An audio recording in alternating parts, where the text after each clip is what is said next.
Recording in progress. Excellent.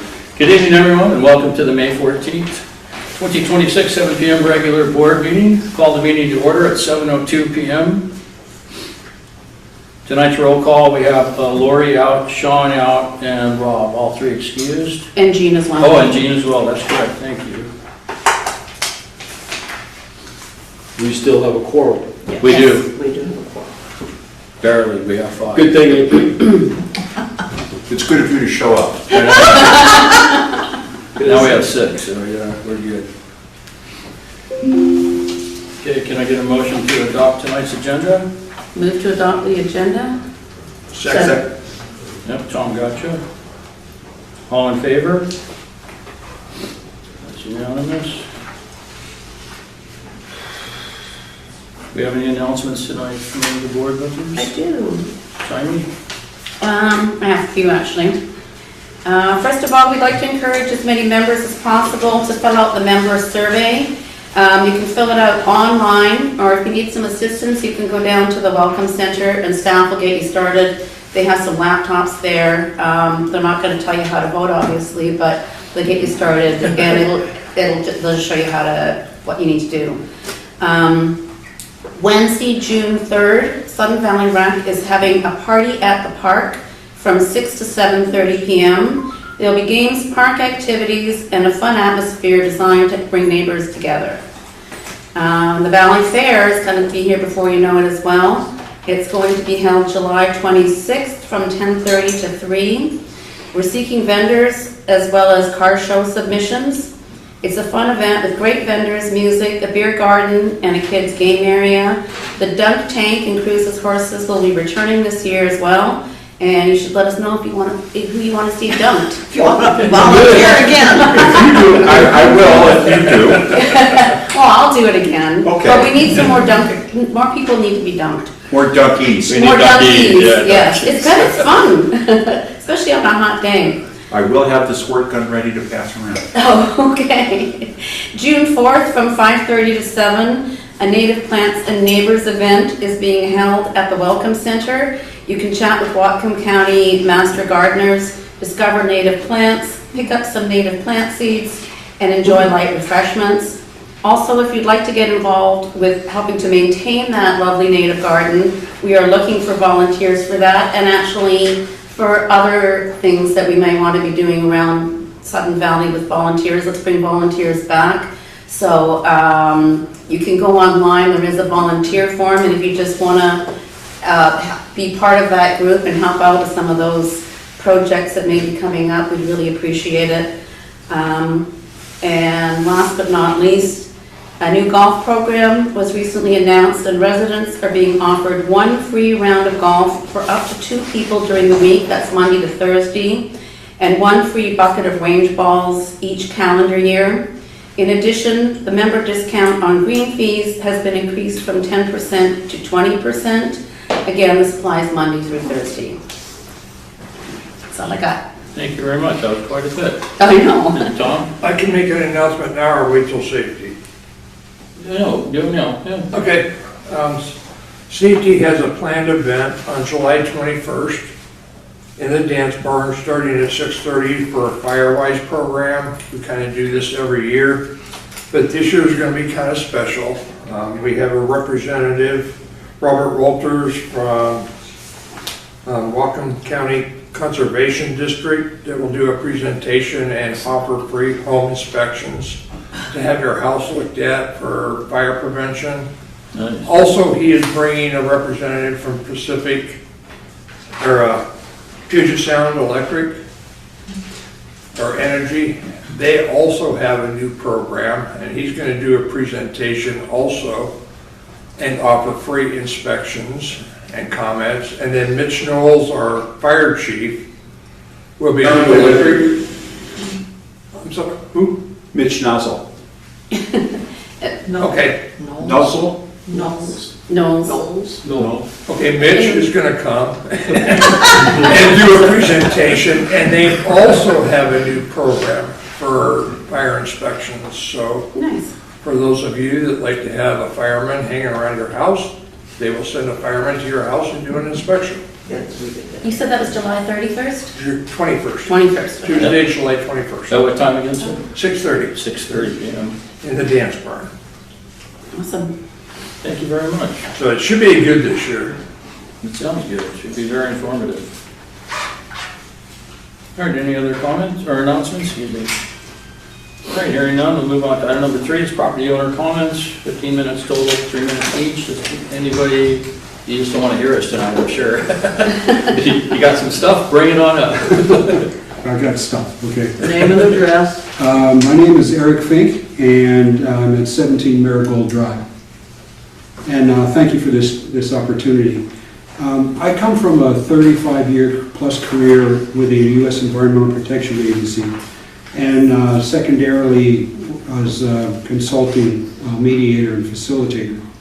At EPA, whenever we were to start a project in a community, we would always start with a public meeting within the community to inform them of what the project was about.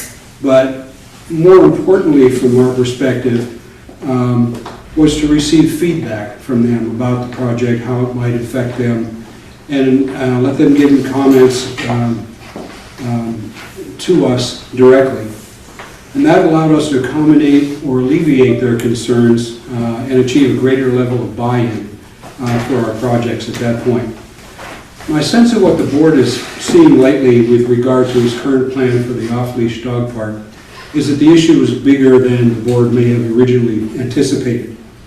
I believe that you've heard sufficient concerns about the project to warrant a larger look into the concerns and how broadly they're felt across the community.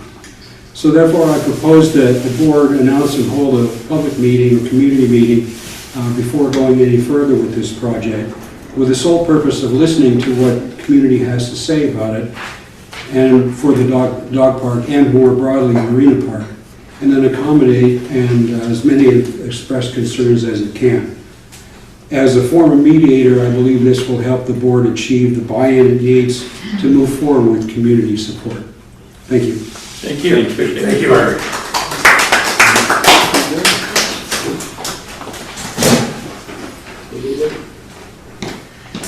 Hi, James Pinkerton, 51 North Point Drive. I'm here to discuss everyone's favorite dog park fence project. One key design assumption for this project is that the dog park is too big.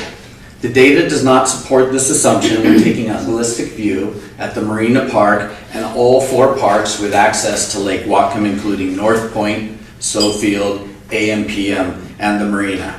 So let's look at a little bit of the facts versus fiction. Fiction. The dog park is too big. Fact, the size of the dog park is actually fair and equitable. It's only 51% of the Marina Park when you take a look at everything, and it's only 29% of all those 4 parks discussed. The dog park, another fiction is that the dog park has too much shoreline today. The fact is the dog park has a reasonable amount of shoreline. When you look at it, it's only 23% of the Marina Park and 16% of all the parks. So the fact is that the current dog park commission or dimension meets the needs of the Sudden Valley community. I know the board wants to add more amenities, which is cool by me, but it's not like a high priority need to shrink the size of the dog park. So listening to recent feedback, the Sudden Valley community wants some form of a boundary. So I know there's been discussion about, is this fence versus no fence? And I think that's the wrong way to look at it. We agree that there should be some form of boundary to reduce the human and dog conflict, but the overwhelming opposition to shrinking the dog park size by adding 800 feet of chain link fencing just is not the right decision. The best solution is to add an ACC compliant boundary to the current dog park dimensions as defined in the 2020 policy. This boundary could include something like mature shrubs, hedge, just extend what we have around the tennis courts. It could be an ACC compliant fence, which most people are here very familiar with. So adding a boundary to the current park size would be a 60% savings, which should help out the finance committee. So in conclusion, my ask is, sort of like Eric was saying, is don't rush this. Let's find a dog park fence alternative to simply finish the design of 2020 with a boundary that maintains the natural beauty of the Marina Park. Thank you. Thank you for your All right, time. thank you, James. Anyone else? Hi. Do you want another cookie for your son? No, thank you. I'm not sure, I think. Hi, Casey. I see him raising his hand. Colleen Mitchell, Division 8, Lot 880. I am an advocate for a more resident and safety-centered HOA. I just want to preface that. And so I'm bringing an issue before the board that deserves all of your attention. And so I'm just going to go through a very quick timeline, and then I'll conclude with the ask, if I may. So April 16, 2024, I had written WTA about the bus stop here at the entrance to Gate 2, so Marigold and Lake Whatcom, because of the number of not only elderly residents, children, etc., that during rain, during snow, during heat are hiding under trees, sitting on the ground, just not a dignified way to access public transportation. And I spoke with Mary Anderson at the time, who's the senior transit planner. I expressed my concern. She said it was a great time. She said, you know, that's one of our priority stops. And we are poised, ready, funded to make that happen. And so like other stops, it would have a shelter, proper signage, easy access. So not only for people in wheelchairs, but also anyone with a cane, with any kind of disability, but also just the shelter. Really important. I don't know if you guys, as you're driving in, see people baking in the sun, getting soaked in the rain. I know my teenager uses public transportation to get to school. So I think it touches kind of every household here. So I replied to that email, super excited, connecting the GM with them, and then from there, whatever their conversation was, not privy to. So fast forward to last week. So I'm like, like it's been 2 years since that email, like what's happening? I don't see anything. And so I followed up with Devin DeBoyer, who's now in charge of these renovations. And he had spoken to the GM in late March. And there is a hold on the project due to the necessity to wait for the new El Agave sign, was what he had expressed, that there was a. So now we're talking 2 years. So we've lost and impeded 2 years of equitable, safe public transportation access because we have a sign project prioritized.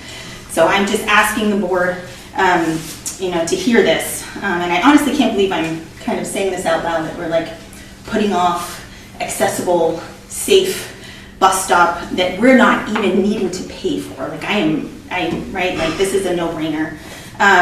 And so it's fully funded upgrade that would allow sheltered, safe, dignified access to public transportation, especially in 2026. We have gas prices that are astronomical.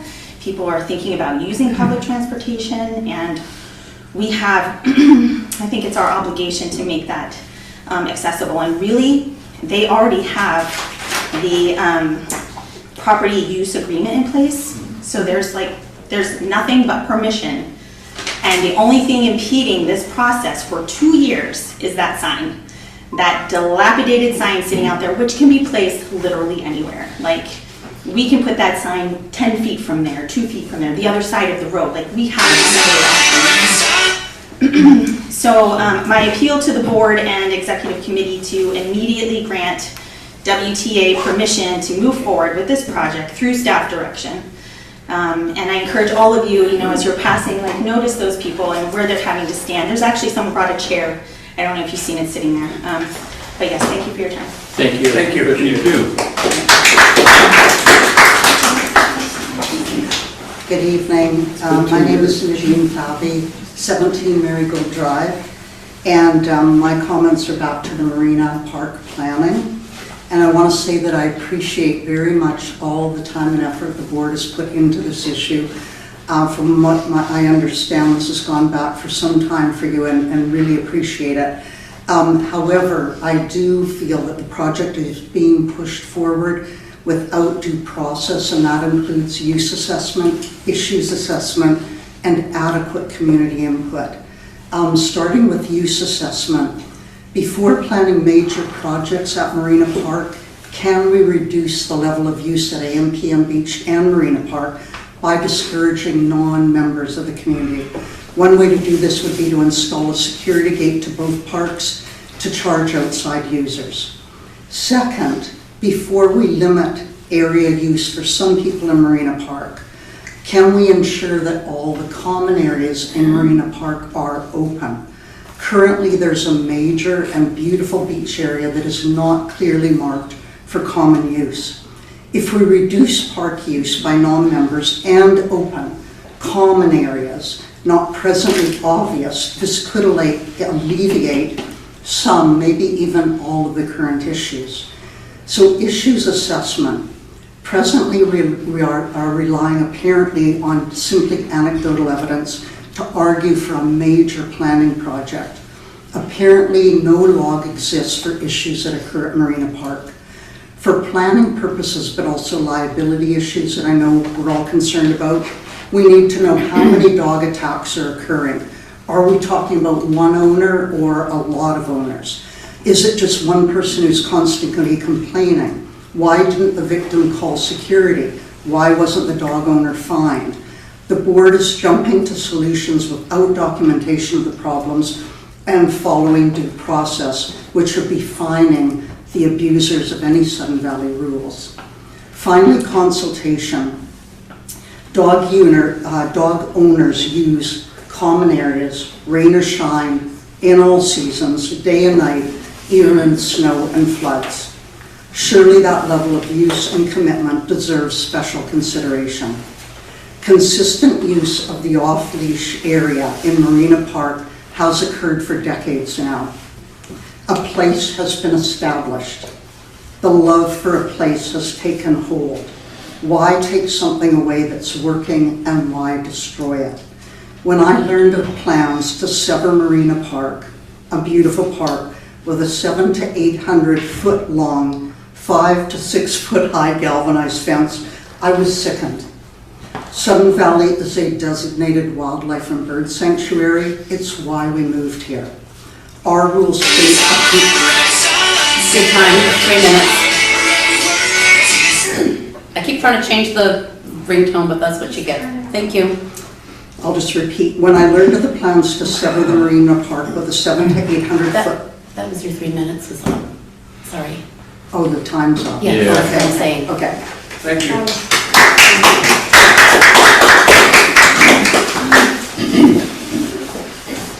Anyone else? Elizabeth Huffert, 8 Westbrook Court. I was so pleased to hear that lady who's leaving to talk about seniors and handicapped. And again, I want to suggest that we get a senior center in Sudden Valley. And I know we've been talking about it for years, and I think we're getting closer, but I really would like to see the community give more support to that. If we get a designated place with a roof and maybe some heat, some of our seniors will be able to get out, get socialization, have a place that they can have different events. We can get people in to talk to the seniors about their concerns, and perhaps the bus bench or whatever it is would have been hurried along had there been a group of seniors who were aware of that was going on. We need a senior center here that is accessible, and I hope we can get it soon. Thank you. Thank you. Thank you, Elizabeth.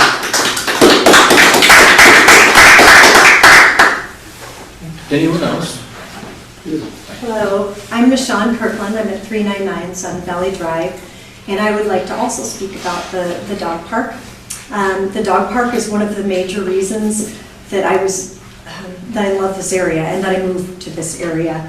The lots are very small. There's nowhere else for my dog to run other than at that dog park. And it's beautiful. It is a part of the community. There are kind people there. I've been to other dog parks, and I will not go back to any other dog park in Bellingham. It is not safe. Every other dog park I've been at, there's a dog fight every single time. I have a dog that is a therapy dog. It's been trained as a therapy dog, and as I was taking my training classes, sometimes we would meet at one of those dog parks, but not in the park, you know, outside of it, and the dogs would all be on leash, and we were just ignoring the dog park. And there was a time that people suggested we go in there, and the dog trainer actually said, no, dog parks, they're dangerous. And we did go in there for about 5 minutes, and just as I always saw, there was a dog fight. And one of the people in our class that had a very calm, lovely, wonderful dog actually had blood drawn in its leg from that. I have never experienced a moment where I felt unsafe at the Sudden Valley Dog Park, because it is so large that it is a different psychological state for the dogs when there's not a chain link fence and enclosing them in a really small area. If I ever hear the tiniest bit of a growl, a dog owner will move to a totally different part of the park, but they don't have to leave. They can go somewhere else and throw a ball for their dog. If I ever feel a little bit uneasy, I can move to a different part of the park, and my dog can still run, and I still feel like it's a beautiful, wonderful place. And it is sickening and absolutely heartbreaking to me to think that now there's going to be a place in my community that I chose to live in because of this amenity. I don't use any other amenities here. This is the first time I've been to the barn. I walked all over the place just trying to find it. Well done. Success. And it is heartbreaking to think that now this is going to be a place I can't take my dog to because it doesn't feel safe because there's a smaller fence. And as an eyesore, it's a beautiful area. It's so beautiful. And the fact that we're going to make it a liability, like it's not going to feel safe for it's not welcoming for wildlife now. It's an eyesore. It's less, I'm sorry, I'm so tired. I'm a middle school teacher. I'm like exhausted. And I feel very strongly about this, and I've never felt strongly about anything in Sudden Valley before, any issue. But I heard about this, and it was probably one of the first times I picked up the paper, Sudden Valley paper, and read it. So I'm telling you, I feel very moved about this issue. And I sure hope that you will consider not erecting a fence up in the Sudden Valley Dog Park. It will affect the community.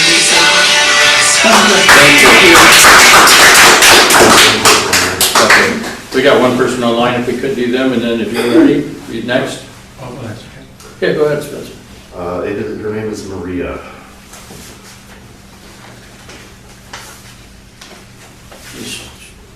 Yeah, go ahead, Maria. Maybe she stepped away, and then. She was unmuted. Maria, are you there? Yes. Yes, can you hear me? Yes. Yep. I'm sorry.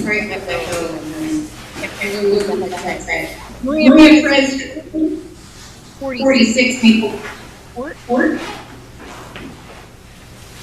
Did you get that, Linda? I got her address at least, that's all I need. Her name's All Maria. right. So can you hear me? Yes, we can hear you now. Okay. So I'm here in regards to the safety committee, and it's been by the sort of advisory group. I became on this committee August of 2025 when Bellingham School District announced a blue bus stop to our home. I have been walking with my kindergartner to the Indian plan, is what it's meant on Harvard Drive. So I was excited when the bus stop. Yes, I went to walk to the bus stop. It was weed. So I then took a look around, and there was a blind spot coming around Canyon Court and 7 Drive, where the bus stop will be. If I see someone bring their head, you cannot hear me again. Maria, your sound is on, but your speech is garbled, so we're having trouble. Understanding the story. It's glitching. Is it something you could email into Joanne or the board? I can. That would probably be better at this point. If I email it, it will still be part of the record of today's meeting. No, but it will be read by the board of directors and myself, and we can, address it offline. So far, we've heard that there's a bus stop involved, and getting there is problematic. Is that what you're trying to communicate? It was problematic. I personally pointed out. Is it a school bus stop or a public bus stop? School Bus stop, okay. I will email it. Okay. Okay, Thank thank you. you. Maria, Yes. this is Tom. Will you be able to make the meeting next week for the safety group? Yes, it's on right. Okay, please bring this with you because we'll be able to deal with it a lot better. Sounds great. I wanted to be part of the breakfast meeting in regards to I get it. no longer being committed. Yeah, thank you for joining.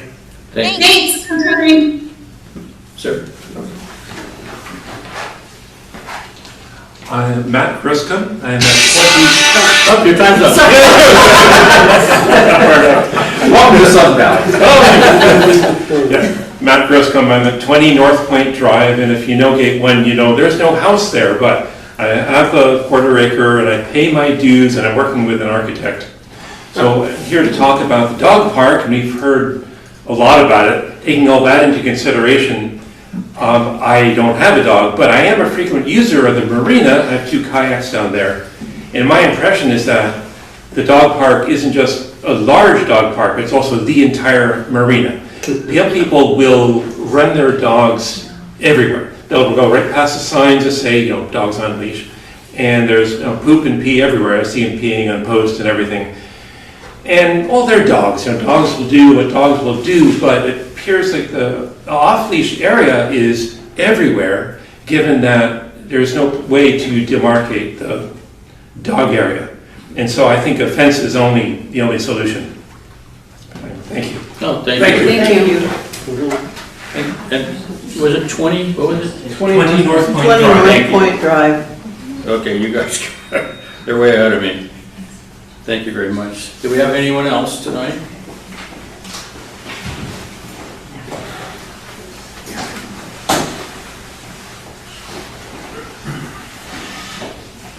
Hi. Hi, Barbara. Hi. Barbara Michelson Harder, 172 Polo Park Drive. So I wasn't going to speak tonight, I really didn't.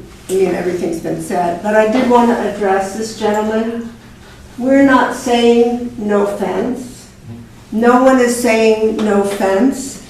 Everyone is saying not the fence that the board is proposing because it's unsightly, it makes too small of a space for the dogs. The way it's configured, it's going to create a lot of dog problems that, as this lady said over here, currently don't exist.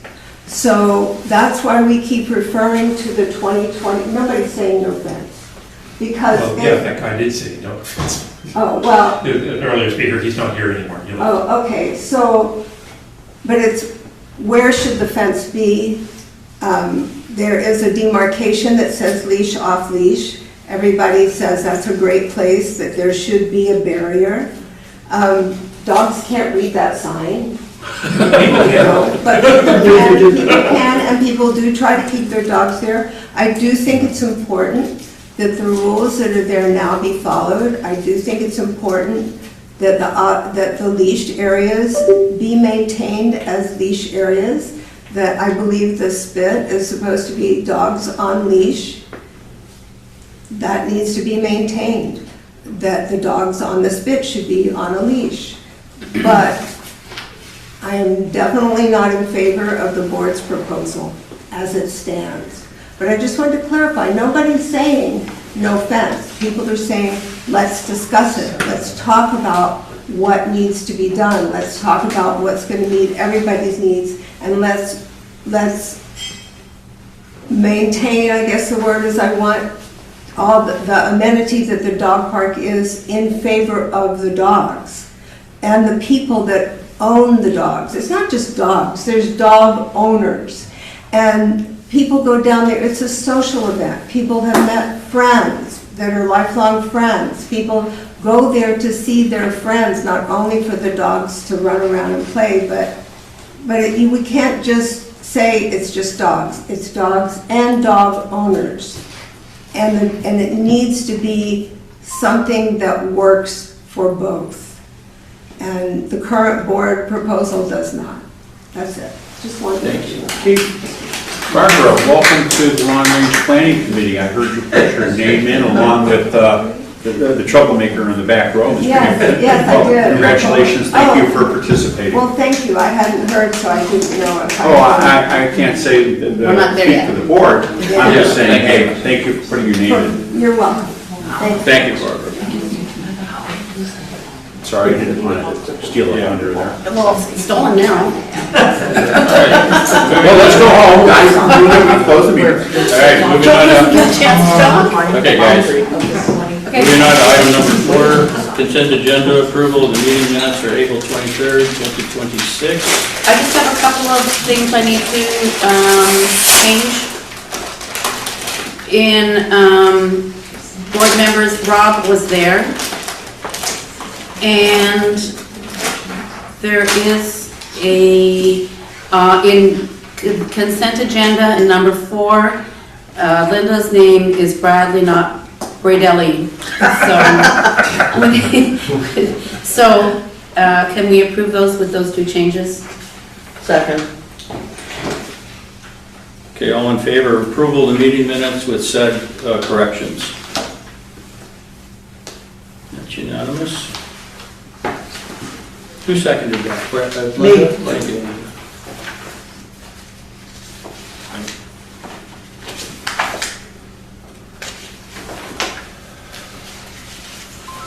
All right, moving on to item number 5. 6. We have the GM report. We have reports. Let's first with the GM report. Joanne? Good weather in April supported strong golf revenue and allowed turf care and maintenance departments to complete many of their outdoor tasks. Mowing began, boats started to be launched, and the trails were very busy on sunny days. Summer is almost here, and we're spending our time getting ready. Inside the Welcome Center, administration has been busy helping members to register their rental properties and launching the community survey. I'd like to start my report with an update on rental registrations. The rental registration process was kicked off with an article that was published in the April issue of the Views. For the first 3 weeks after that article was published, we had a few people call, but not that many. On April 21st, letters were mailed to the 613 owners whose mailing address was different in our database than their Sudden Valley property address. As I announced at the 4/23 April 23rd board meeting, these letters included an error. The mailing addresses were correct, but the SVCA property address was wrong on most of the letters. We mailed corrected letters within a week, but the error actually prompted many people to call us to complain about the mistake. While we are sorry to have caused confusion, response has been much stronger than expected because of this error. And we have updated the status of 2/3 of the list at this time. Oh, very good. Nice. Yeah, because of this strong start, I feel that we will meet our deadline and register most properties before May 25th. About half of the members that we've heard from on that list have stated that their properties are not rentals. Most of the non-rental properties are either homes occupied by family members or simply vacation homes. A small number of properties were included on this list because they did not update their mailing address after they had moved into their Sudden Valley property. We believe that it is very likely that properties which are rentals will wait until closer to the deadline to register, since registration requires a payment of that annual fee. Many of the members who do operate their properties as rentals have objected to the amount of the registration fee. When the registration process is complete, I have assured these members that I will summarize the results and bring them back to the board so that the fee amounts can be reconsidered. Next is an update on the community survey. The community survey was launched on Friday, May the 8th, when letters were sent via the U.S. Postal Service to all homeowners. On Monday, May 11th, email invitations were sent to homeowners for whom we had an email address on file, and that was about 80% of our total database. By Tuesday morning, we had received more than 300 responses. And right before I came, I looked at the survey and we were up to 582. Whoa, that's good. Yeah, so it is a very strong response, but the survey will remain available online through the end of May, and we will send out periodic reminders to homeowners via e-blast and direct email. If someone would like to take the survey but doesn't have their unique passcode, they should call the front office. Staff can look it up by your property address and also give you instructions to connect to the survey. If a member doesn't have a home computer or a cell phone, they can come to the Welcome Center where we have set aside 2 computers for residents to use. And we've had 4 or 5 people come down and take advantage of that today. We really appreciated that opportunity because we were also able to show people how to access the suddenvalley.com website and how to find some information on the website and places where they can go to find out about events and such. So that was a really helpful experience. We are setting ourselves a goal of collecting 1,000 responses because we want to have a really strong and robust data set. And that 1,000 responses would represent about 1/3 of our total owners and set us a very, very robust baseline for future comparisons. The results of the survey, when they're available, will be shared with the community. And we'll do this in a town hall meeting and by posting the results online. So everyone will have an opportunity to see what was said without any sort of filter. Do you have any idea when that town hall would be? I have to confirm dates later in this meeting, Daniel, for the budget, and we'll organize around that. My next topic is pool season. It's a short but intense period of time during which the sun frequently shines. And luckily, Recreation is ready to manage another really wonderful pool season. We were so lucky and able to fill all the lifeguard positions, and about half of the lifeguards this year are returning, so we know that they're experienced, they know our ways, and we feel good about starting the season with 16 guards. 10 of the guards are participating in certification training this weekend. So as you see the rain and the 60-degree temperatures, just understand that those lifeguards are out there actually getting in the water and out of the water. So, wetsuits. That's quite a robust weekend for them. And then the following week, we'll have skills refresher training for the remaining 6 guards. So everyone will be fully up to date and certified.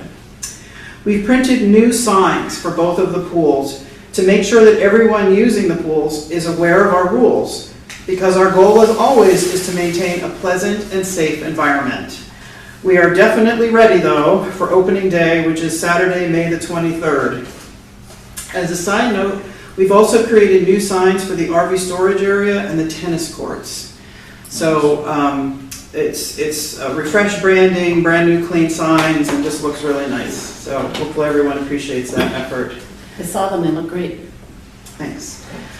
Also about the pools, we are once again partnering with the YMCA to bring swim lessons to Sudden Valley.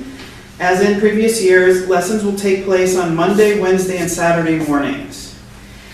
But during that time, we will still have 3 lanes reserved for lap swimmers, because we know when people can get to the pool, they really want to get to the pool. So we will continue to open those 3 lanes for lap swimming. Y will also be conducting the water aerobics classes this year. So for those of you who have enjoyed those in the past, they're coming back. And, registration for both programs will be through the Y's website. Okay. We had worked with the Y to bring back spring soccer, or to start spring soccer here in Sudden Valley on the athletic field. And we actually invested in filling in a lot of the potholes in that field and reseeding. But at the last minute, the Y pulled out.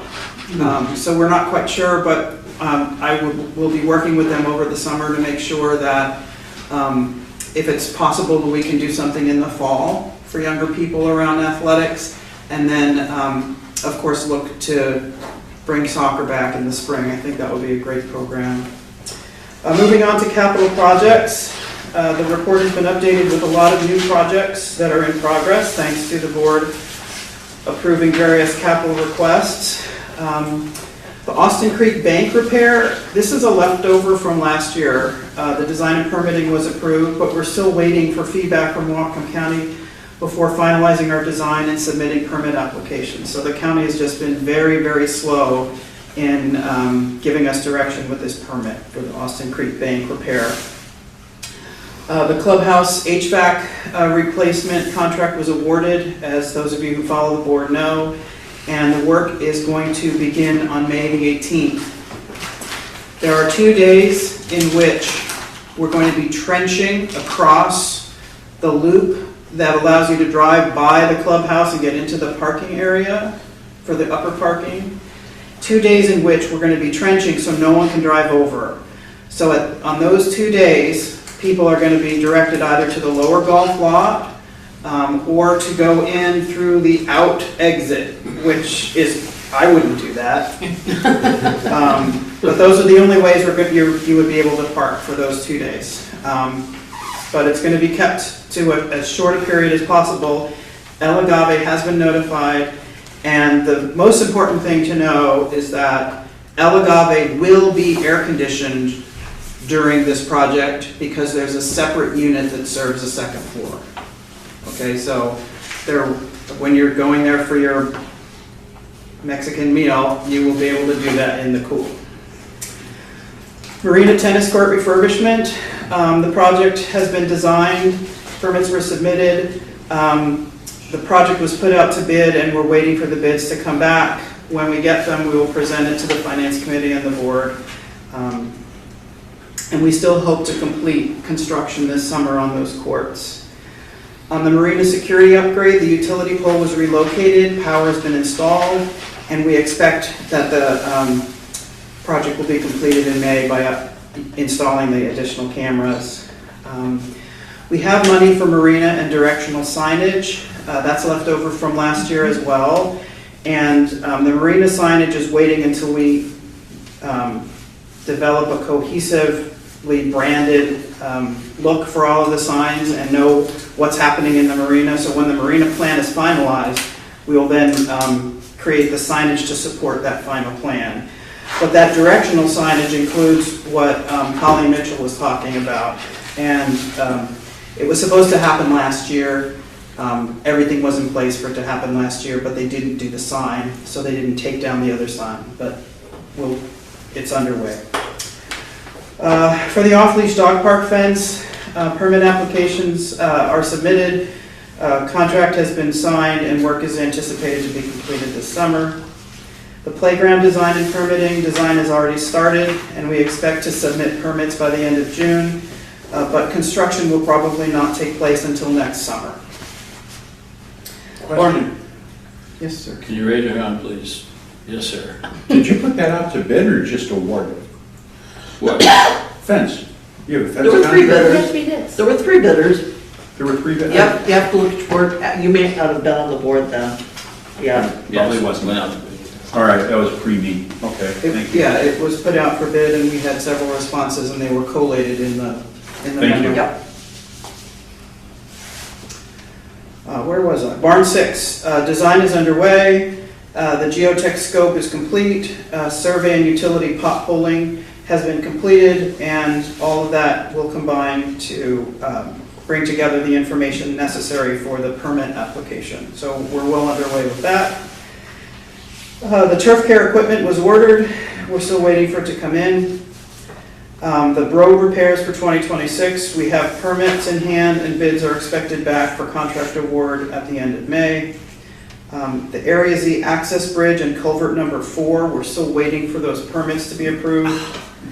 We hope to complete the work this summer, but again, it's all dependent on the county. Yeah.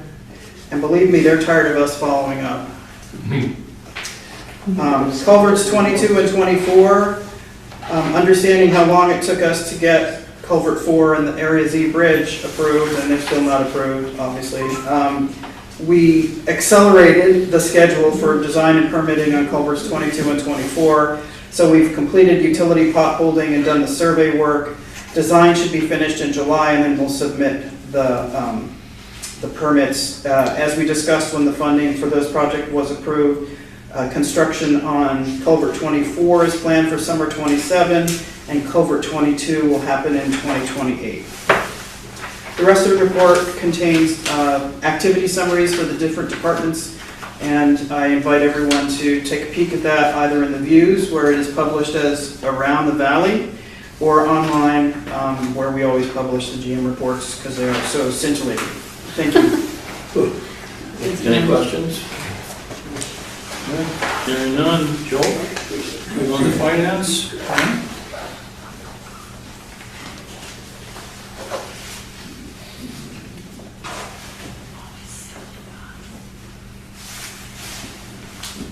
Should start your timer. 3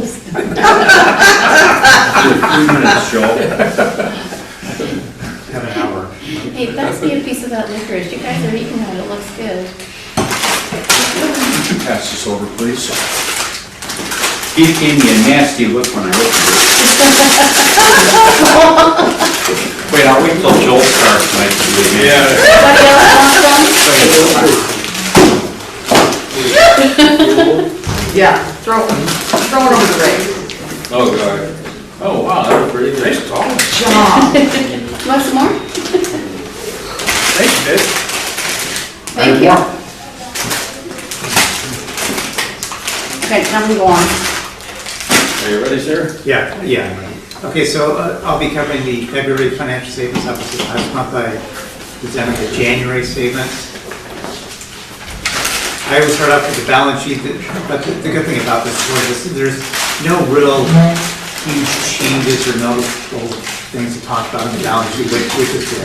So I think we'll just go ahead and skip right on to the income statement.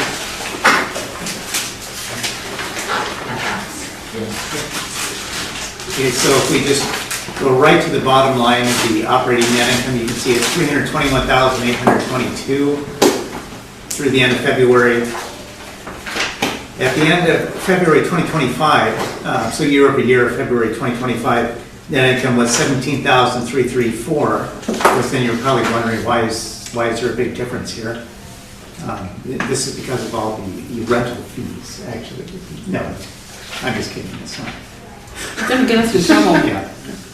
Yeah. This shows you what all those rental fees have done. But no, I'm kidding. This doesn't even reflect at this point.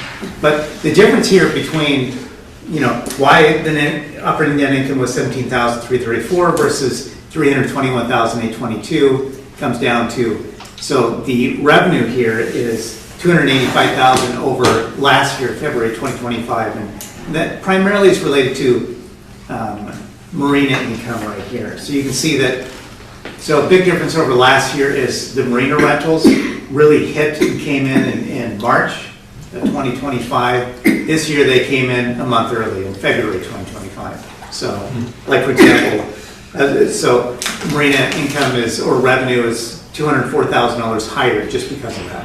Wow. Golf income, of course, I talked about this before last month, but golf income is about $56,000 higher.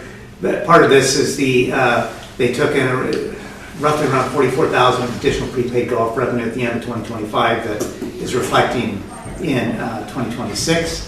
Obviously, our dues have gone up, so the dues revenue is up $48,000 as well over last year.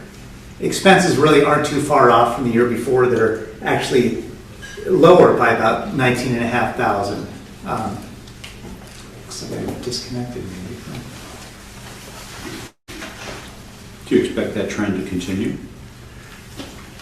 For which one? For expenses staying lower than Yes. projected? That's my answer, yes. We don't aim to scrimp, but we are being careful. Well, I appreciate that. We were expecting our costs to go up, and our costs aren't going up as high. Just as we think about our budget next year. Yeah. Now, some things like, for example, like in terms of salary and benefits, so in February 2025, We had a weather event, so we spent maintenance at about $10,000 in payroll expenses just solely attributed to weather event. In February 2026, we did not have some sort of notable weather event, I don't believe that you can recall, because there is no weather event payroll expenditure. So those sorts of things are playing into why there's a small decrease year over year. And no snow this year. Yeah. Now, in terms of the, of course, Linda likes to hear about the expense to revenue ratio, which is just basically it's just, you're taking the expenses, total expenses right here and dividing that by the total revenue, and that gives you a percentage. And so, like, for example, February 2026 it was 68.5%, and basically all that tells you is for every dollar of revenue that we took in, we spent 68.5 cents. You can think about it like that. And so obviously a lower percentage is better. February 2025 was 97.6%, so it was higher in February 2025, but last year, we did not take in that marina revenue, so our revenue was less. So that's what is triggering that higher percentage. So that's the main discrepancy between the 2 years, why February 2026 is 68.5% over February 2025, 97.6%. When you have a big chunk of revenue, especially those marina renewals, not showing up in February of last year, but it showed up in February this year, that is what's triggering that difference in the percentage. In March, this will smooth out and catch up with itself. January 2026 is 74.4%. Obviously, at the end of December 2025, it was 100.7%, which means as you know, we were slightly over budgeted expenses to revenues.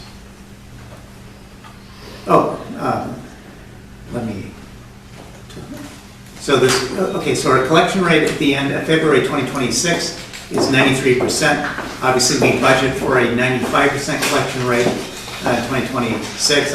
We did it the same 2025, 2024, but it's 93%. In terms of February 2025, it was 94.6%, so we are technically lower than where we were last year at this time. March of 2026, so March's collection rate did go up from 93%. It's now up to 94.9% at the end of March, so we're real close to being back on budget with that. But this is the typical pattern that happens out here at Sun Valley, where January we started off, like for example, January 2026, we started out at 91.7% collection rate. Now in February it's gone up to 93%, then March it's real close to being up to budget, 94.9%. March of 2025 it was 95.7%, so you can see it is in March of 2026 still slightly lower than March of 2025. I guess but the good news is February is 93%, February 2025 is 94.6%, so that's 1.6 percentage difference. In terms of March of 2026, like I said, 94.9%, March of 2025, 95.7%, so now it's a 0.8% difference, so it's catching up. Yeah, so it's catching up. Yeah. In perspective, I did share this last month, but I'll just go ahead and say it again, in terms of like looking back at a year where we had kind of a really rotten collection rate at the beginning of the year, and that was 2021, as you can imagine, back during the pandemic situation. So January 2021, then it was 86.7%, then February that year it went up to 86.8%, March 91%, and then we still finished out 2021 at 96.8% collection rate. So that's the pattern of our collection rate right now.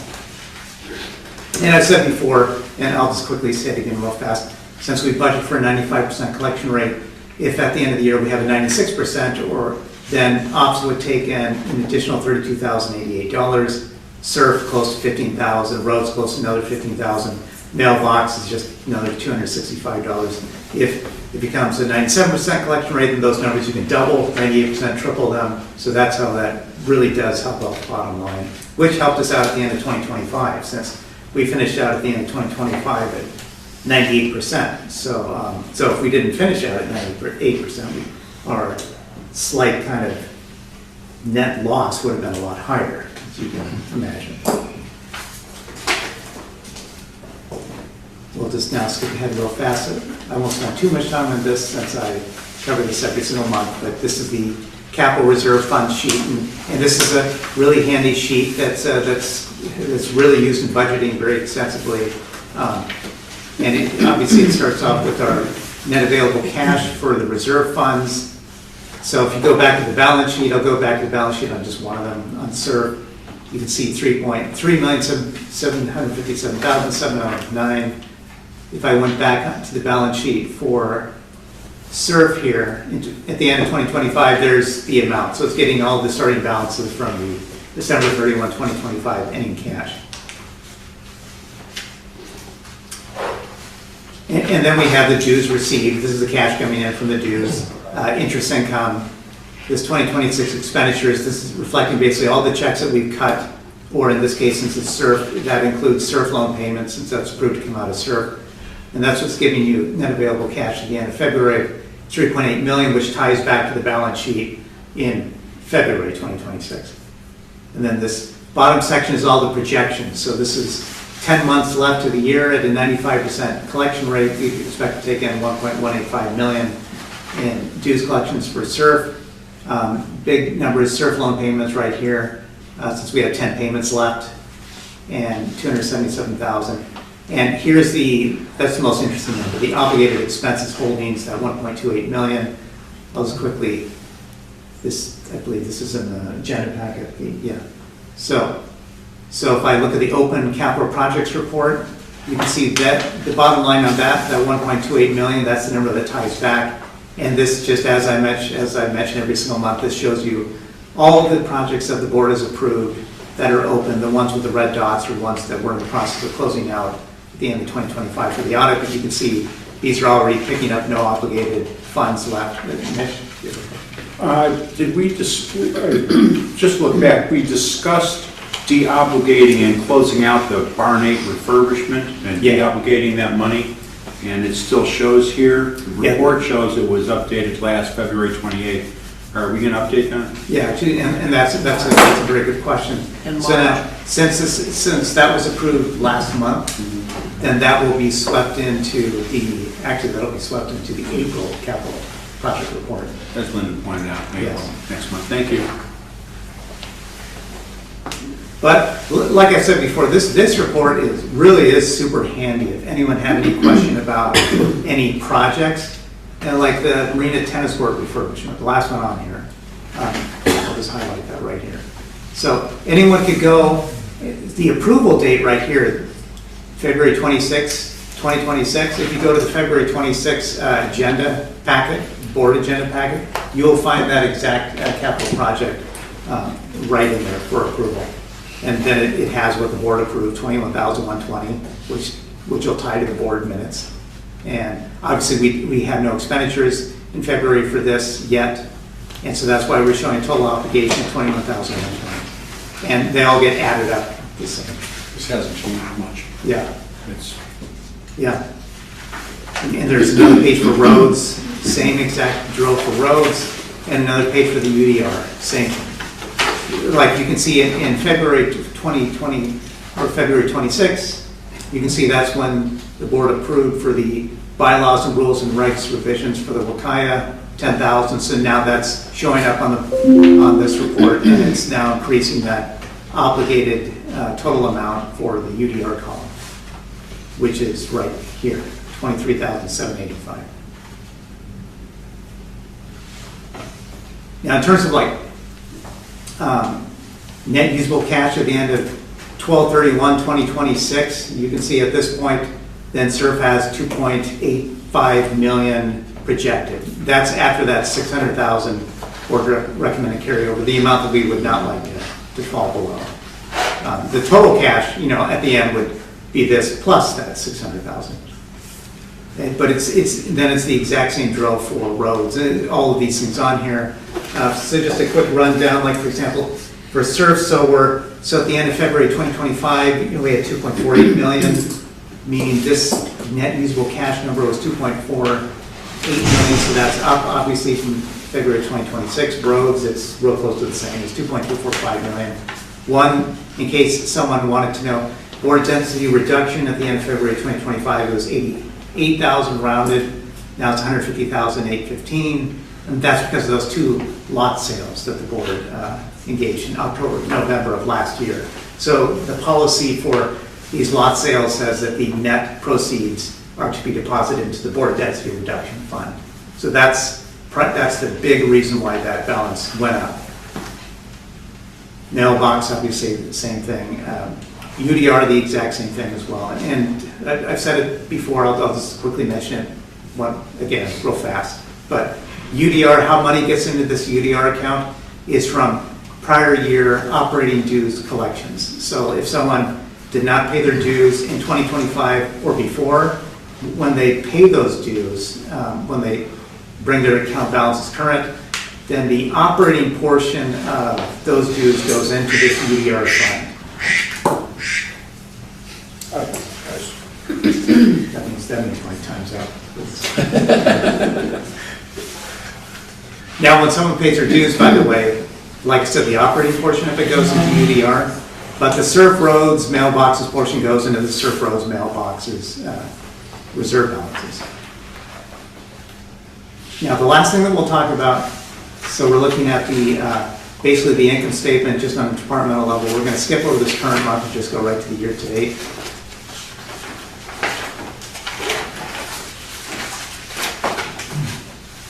But you can see there's that net operating income, $321,822. This shows you how each department has contributed to that net better, worse than budget right here as well.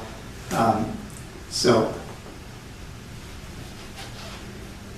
one line item department that I always talk about is golf, so we'll just talk about that here real quick. So you can see these. Okay, so this first column, this actual revenues, total revenues year to date through March of 2026, $264,505.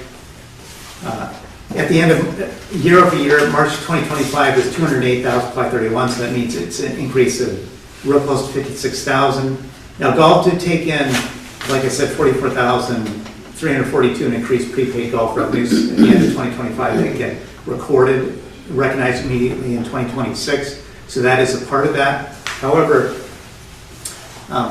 so what I did is I did adjust golf's budget to some degree, meaning in the year like January, February, March, basically I moved some of their budgeted revenues into January knowing that they took in income ahead of time. But golf, in terms of February, so golf still did well at the end of February 2026, so they had approximately $49,000 of, just for the month, they had $49,000 in revenue, which is still about $19,000 over what was budgeted for golf to take in February. In February 2025, just in comparison, they took in $31,000, so that was actually close to $20,000 worse than budget for 2025. So golf has been doing well revenue-wise, even though I took some of the revenues and moved it into January, knowing that they took. One of the concerns, like Joanne probably also mentioned, I believe, was the fact that when golf took in more prepaid revenue in October, November, December, would that kind of take away, from revenue that could show up in February and March and so on, meaning just showing up earlier. And this proves to be the case that their revenues are still stronger than budgeted for February. Yeah, I think a better way to put it into perspective is that the best year golf ever had in terms of revenue was in 2023. And so far this year, they've met or exceeded the 2023 number in January, February, March, and April. So the better weather is helping. And 2024 was challenging for golf because the winter that happened between 2023 and 2024 had some significant freezing events, which damaged the greens. And so to stimulate people still to come out and play golf, even though the greens were under repair, they were offering 20% off of green fees up until May. So 2024 had problems early in the year because of the weather damage to the course, and then the weather wasn't as good as 2023. They never made it up. 2025, Canada and the tariffs and everything else that were happening caused a lot of Canadians to stay home and not golf. So every year since 2023, the revenue for golf has declined slightly. That is not the case this year. Like I said, they're beating 2023 numbers, which is really good because they'll cover more of their expenses. Yeah, in terms of golf expenses, So you'll see actual salary benefits and then all other expenses right here. Those two pots combined together come up to $177,132 in expenses for 2026. That's actually down slightly from February 2025 when it was $183,211. So it's actually down by about $6,000 year over year. But so bottom line for golf, they had net income $87,373. At the end of February 2025, they had $25,320. So they're $62,000, a little over that, better year over year. The last thing, Marina, you can see here real quick, I already pointed this out on the consolidated income statement, think about it like that. But you can see the revenue here, $205,425 versus February 2025, it was $1,002. And obviously the difference between that and $4,000 is just the timing of when these revenues have started to come in. But for the most part, that covers the basic highlights of the financial statements. If anyone has any questions. Linda? So I'm looking at the income statement, and we're only in February, but we already have in utilities a $6,400 overage. Have we got a leak somewhere? Do we know what's causing all of this? This, for just 2 months, that's weird to have $6,000, over $6,000 in excess of the budget. The water? I don't know, because that's all of it, but it's electric, gas, water, I think communications goes in there too, I think. But it's hard to believe that we're that far over that early in the year. At the end of February 2025, we're $38,336, so it looks like, we're right around 5,000 over in terms of like year over year. It's just sometimes that means there's a leak nobody knows about somewhere. Sometimes it's water, sometimes not. The other question I noticed is you were just talking about golf, and I was looking at the one thing where they do really well, except when they get to actual other expenses, is where they end up with overages, and sometimes they're large, and like in the 2-month period, it's a $9,500 overage, and it looks like that was all done in February. If you go back to just February to February, there was like $8,900 they went over just in that 1 month. It's just, that's kind of what kills them sometimes. What line item was that? For golf, for other expenses. 9509. Because if you look for the 2 months, it's $9,500 basically. But if you look to the previous page, it says that $8,906 was all just in the month of February. So they were doing fine in January, but then spent a lot that 1 month. The other question I have is on page 13 under UDR.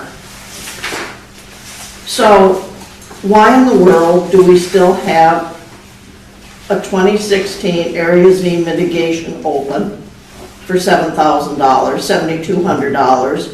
We've got a 2023 Firewise that we're not even taking Firewise out of UDR anymore. That's got another $2,000 in it, $97,000. The GM search from 2024, which we're all done with, those add up to around over $13,000, $13,735. Why can't those be closed and simply turn that money back into the UDR? We have a request for $18,412 from the UDR for the AGM this year. I just wonder why they're still open. Yeah, sure, like all three of them can be. That's what I'm saying, and then you can roll that money back into the UDR. Yeah, it'll just come. We finished the Area Z project years ago. That's what I'm saying, when you look at it, there's only one thing that's current, and that's the bylaws, rules, and regs revisions. That's the only, and the other ones are old. Yeah. Can they be closed and then that money be rolled back into the UDR? Sure. Yeah. That's just a consideration, and that's my Yeah. last comment. Yeah, actually, especially that area Z, because that pops up once in a while. Do you need the board to approve a motion to do Yes, that? yes. Okay, well, I'll bring it to the next meeting. Yeah. Okay, that's fine, next meeting is fine. It's just, it's a lot of money to be sitting out there in no man's land. Yeah. Any other questions? Tom? Yeah, as far as utilities go, I can't imagine there's a homeowner in Whatcom County that hasn't blown their budget on utilities this year. You know, they're outrageous, and I don't think anybody could predict this. It's just something to keep an eye on if it keeps happening. And- Because sometimes when this happens, we have leaks that nobody knows anything. I'll check the water. That's See if it is likely the water, cause. you can tell if it's the water easy. Yeah, I've been trying to think in my mind, there was a snafu with our payment of our internet and telephone.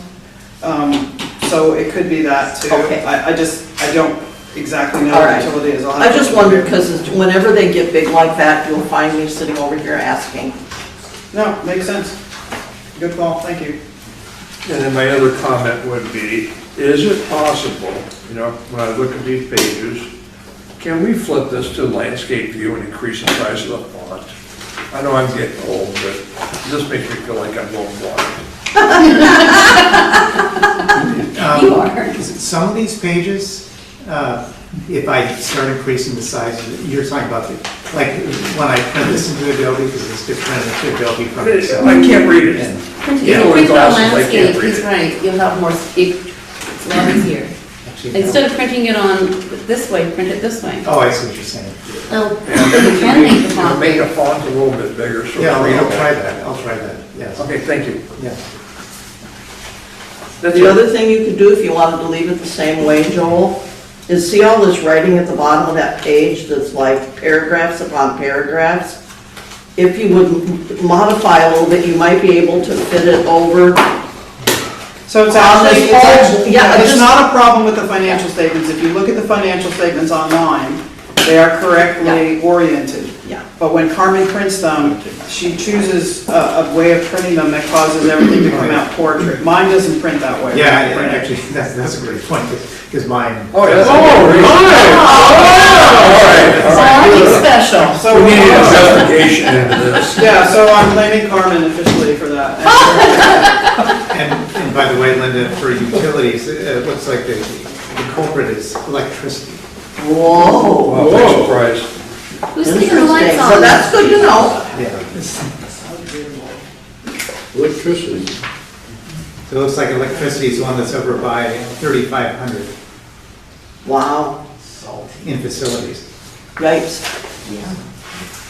Although we've had colder weather than it's like, it never makes up its mind, it's doing tonight. And like I said, with these budget line Yeah. items, like when I make the budget spread for this, like the first default thing to do is to take a look at how did the expenses, in this case, we're talking about expenses, how do the expenses for the total show up each month? And then they start going into the budget module, you know, by percentages. Yep. And then there's some that I'll take a look at and have to change if the change is appropriate. Like the marina revenue is a perfect one. So since I knew ahead of time that the revenue showed up in February versus March, Yep. I didn't leave the budgeted revenue to be in March. Otherwise, February would look, wow, look how well we're doing budget-wise, you know. So that Well, I it's moved nice that to back. know that it's electric, because at least then it's not some sort of a It's not water water underground. yeah. Because we have had that problem in the past. Good to know, thank you, Joel. Yes. Thank you, Joel, appreciate it. Sure. All right, moving on to C is committee reports. We'll start out with Daniel, Architectural Control, if you have anything. Yeah, thanks, Keith. I just have a statement that my committee unanimously approved. Just read it. The residents of Sun Valley have entrusted the ACC for decades to preserve the integrity and natural character of our community. Consistent with the AC policy, the ACC has sought to encourage fencing projects that align with Sun Valley's character. While the ACC does not take a position on the necessity, location, or configuration of this fence as currently proposed for the Marina Dog Park, It finds the use of a chain link fencing is not appropriate for this park setting.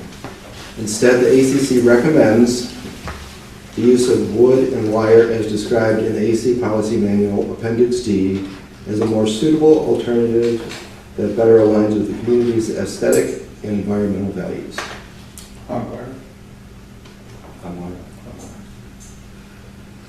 Other than that, Seven Valley is business, ACC is business as usual. Busy? Getting busy? Yeah, we had 42 last time. Actually, it went down a little bit this week, but That's we'll good. be out in the field on Tuesday looking at the properties again. Thank you, sir. Oh, go ahead, Tom. How many new construction projects do we have scheduled for this year? For the year, I don't know. We looked at, I think, 3 or 4 in the last agenda. Don't they have to start like May 1st? That's when they can start digging. So we only have 3? June. No, June 1st. June 1st? Yeah. So far, Give them a month. Well, it's May 1st, I think. It's May 1st that they can start digging. But yeah, you can start hearing all the construction happening. Did things change? I thought it was June 1 to September 30th. May 31st. May 30th, So, yeah, yeah, May 30th, yeah, it's May 31st. Yeah. No, so the projects that you're looking at are remodels? There's no new construction? It runs the gamut. There's remodels, there's Active people business. at additions, people just refacing, a lot of roofing, a lot of fences. A lot of people want fences now. We saw 2 catios, which I'd never heard of before. Catios. they're for your cats, so they're built onto a house, they're adjacent to a house. There's usually a window that opens up and, And you put them on your porch. yeah, and the cats are safe. So it's not a catio unless it's outside, right? Yeah, it's outside. It's like on your deck or whatever, but it's like usually attached to a window and then there's a kitty door in the window and, Well, sometimes they're just wood frames with fencing. yeah. But usually there's a way for the cats to get in and out. And if they get tired of being in the house, they can go out there and look around and watch the squirrels. Dream with birds. The birds sit out there and go. Document review, Linda? Oh, all right, so our next meeting is next week on Wednesday. Timing and Mitch, please be looking at, all of the members of the committee have received the attorney recommendations for amendments to the bylaws And marking it up. and marking it up, and we're all gonna get together and hopefully come out of the other end of this. We did our first review and this will just be a second review, and since we're doing it online, we can go as long as we want. So that's kind of what we're at. We haven't done anything else but focus on that because it's gonna be going on the AGM this year. What time is that meeting? 4 p.m. Thank you, Linda. Finance, Jean is in here. She asked me to, well, she at first asked me to let everybody know that she has 2 spots open on finance, but now she only has 1, because she's asked me to put forward the name of Ken Vanderpoler, and I believe he has been vetted. I hear he's He's a questionable guy. He is a little questionable, but. Said kettle to the pot. Yes, but Jean would still like to put his name forward and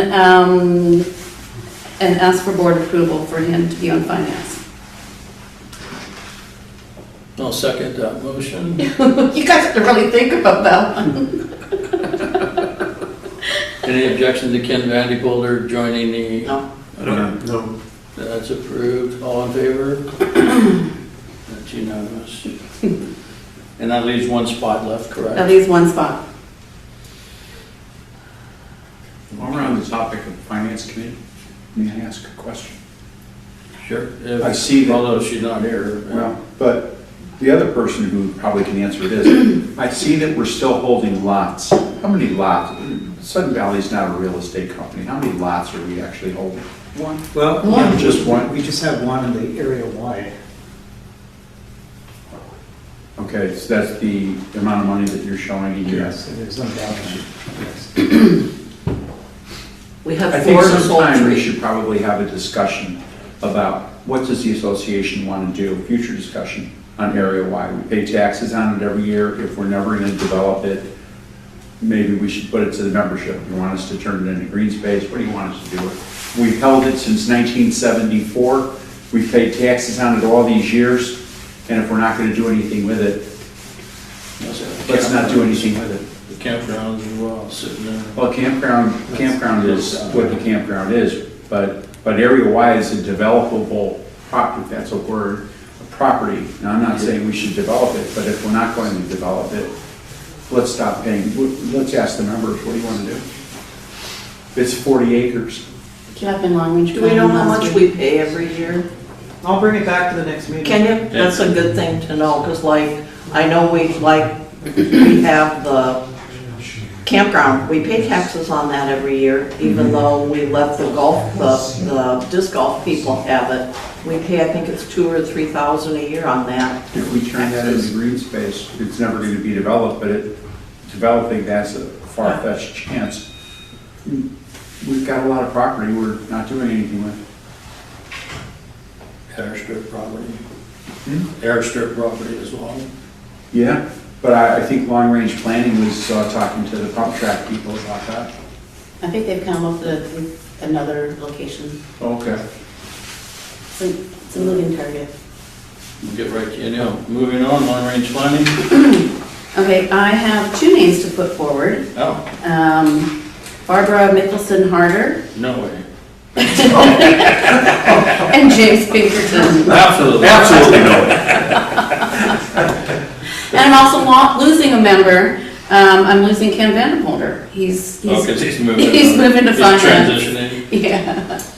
Maybe we should table this till next meeting. We could, yes, until this all is sorted out. So. And I'm sure they're vetted, right? Yeah, they have been vetted, so if I can get a second on Barbara and James, I'll please. second it. That was Is Tom. that Tom? Thank you, Tom. Any objections to either one of those from the long-range planning committee? Hearing none, all in favor? That's unanimous, and thank you for that. Barbara left, didn't she? Yeah. Well, I appreciate that because the time and effort that goes into it gives you good insight into the board and how things work, and so it's good. Appreciate that. All right, moving on. That was it. That was all I got. Nominations and elections. Rob isn't here, but I you're going to ask me that. have a report that he's gave me to. So nominations and elections committee. The nominations and elections committee is now fully organized and operational and held its initial meetings during the month of April. The committee plans to continue meeting twice each month through August in order to prepare for the 2026 election cycle. Notice of upcoming committee meetings will be communicated to members through the views. The committee's current primary focus is on the revision of the nominations and elections manual to ensure alignment with current Washington state law and governing requirements. This work is intended to strengthen clarity, consistency, and transparency throughout the election process. The committee is also working closely with the general manager to communicate and deploy the ability for members to vote electronically again this year. Additional information regarding electronic voting procedures and timelines will be shared with the membership as plans are finalized. In preparation for the upcoming election season, the committee will begin outreach efforts encouraging interested members to run for open positions on the board and the ACC. The committee plans to utilize multiple communication methods, including the views, e-blasts, and social media platforms to increase awareness and participation, respectively, submitted to the nominations and election committee. Thank you very much, Linda. Let's ask Linda questions. I have no answers. When we also have one opening on our committee that we're looking. Oh, yeah, one opening on Yes. NNE. Oh, you can leave it open, it was just, All right, we have one opening on NNE, just so if everyone heard that. All right, moving on to continuing business. Committee business, we already handled, that's the appointees tonight, so wonderful. Move on to discussion, which is the renewal of the DNR Aquatic Lease. Joanne. The purpose of this memo is to request approval of the proposed aquatic lands lease. SVCA's aquatic lands lease grants the association the right to use improvements and easements on the aquatic lands, which are shorelands and bedlands of Lake Wacom as defined in Exhibit A. The lease was originally signed in 1993, was renewed in 2005, and amended in 2010. SVCA's current lease is in a holdover status and should be replaced with a current agreement as soon as possible. The agreement being proposed by the Department of Natural Resources is for a 12-year term. The current lease contains 18 sections and 2 exhibits. Half a ream of paper. Yeah, so to help, I created this table that compares the current sections with the previous agreement. Section 1 about the property itself is same as previous agreement. Section 2, use. There are new restrictions. We may not dredge, we may not construct new bulkheads or install bank armoring. That's obviously important since we have the tires to consider. We may not replace or expand current bank armoring, and we may not install fixed breakwaters. So, yes. Does that mean, can we apply at some point, because we're losing some ground at the end of the marina by the road there, you used to be able to park a car, we lost some land there, the car doesn't fit between the road and the water any longer. Is there, like, does that mean they will never consider doing any armoring or any, There's an entire section in here that tells us how we have to apply for permission to make any changes. okay, Yep. so there is a possibility that we could, it's just, would be more of a process? Yeah, precisely. It's the same lease pretty much as before. For example, we went and armored the entire spit, but we went through the process of getting permission for them to do that. So they're the same thing. You can't do this, but if you ask us. Okay, well, that's it, because now they were saying no, so that's why I was wondering, is there any kind of a process? Yeah, They so- just want to make sure that we don't do it without permission. Right, so Okay. it's actually twice in there. I mean, in the section that tells you how to do it, they say if you want to do these things, you have to ask us and involve us in the process. But to emphasize that, they now include in the use section that all the things we can't do. Like, if that makes any sense. That's It really doesn't. In the section about term, which is section number 3, renewal is no longer allowed. New agreements must be assigned, but the end of term and holdover provisions are the same. So we're currently in a holdover situation with a month-to-month lease, so effectively saying that it 10 years. doesn't, yeah, but effectively saying that it doesn't renew is kind of, I don't see that it has any impact. It's just expected. They didn't want to renew. They just said leave it alone. Right, we spoke to the DNR, they came on site in November. And it's just not hadn't been a priority, we just got this in April, back from them, so. Been trying to open up a dialogue with them, I think in 2015 or 2016. They were like, just leave it alone. That was their attitude. Yeah, so there's no rush on their part, but it's good to have it, because if we don't renew it, they can give us, and we're in a month-to-month, they can give us 30 days notice and shut us down, so. I think the thing that's the killer for a lot of it is eventually you're gonna have to dredge the channel into the marina. Yeah. It's just, and that's just a matter of, it will be what it will be. The water keeps pushing the lake bottom into that area. It's already been dredged once. Section 4 covers rent. Currently, our annual rent amount is the new contract amount is $1,740.89. Previously, the rent was $1,557.78, so not even, it's a minute increase. 10,000 feet of beach. Yeah, that's a deal. Section 5 talks about other expenses. It's the same as the previous agreement. Section 6, late payments and charges. New agreement gives the state the right to send us any past due amounts to a collection agency. Improvements, personal property and work. Requirements for submitting proposed repair or modification are greatly expanded. SVCA must comply with the state's current standards for work. If anybody's ever managed a project, civil engineering or construction project using the state's current standards for work, you know that it makes it more complicated and more costly. That's for sure. Section 8, about environmental liability and risk allocation. It's essentially the same, but the language is different. Basically, we're indemnifying the state from any responsibility for the release of hazardous substances that we might cause or that our affiliates might cause, which, like for an example, if a boat drops a lot of oil into the lake and we've granted them a lease, they're there because we allowed them to be there, and we would be responsible for the cleanup of that. Section 9, assignment and subletting. It notes that we can't sublet without permission from the state, which is the same as the previous agreement. I can't imagine a scenario in which we would sublet the marina. Section 10, indemnity insurance and financial security.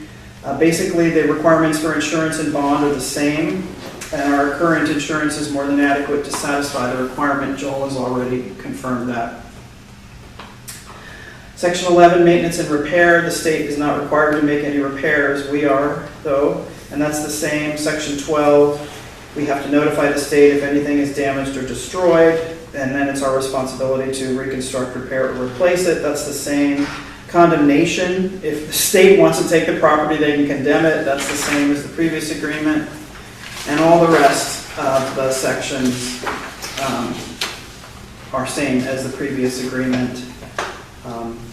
Exhibit A is a legal description of the property and use classifications. Exhibit B is just an expanded description of the permitted uses.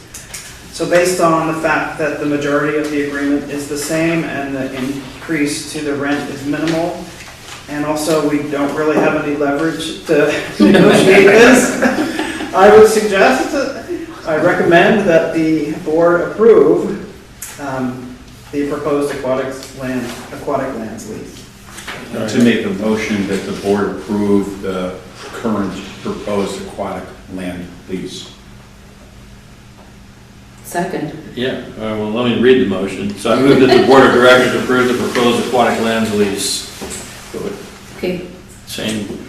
All right, so which one of you made the motion? They didn't then? put Mitch down. All right. I just read it. I already seconded it. All three. Okay. I have a comment I'd like to Yeah, make on questions, that. comments? Oh, I do, just a minute. So, under B, we don't mention the dog park. And it says under B of B, tenant proposes no new facilities or work.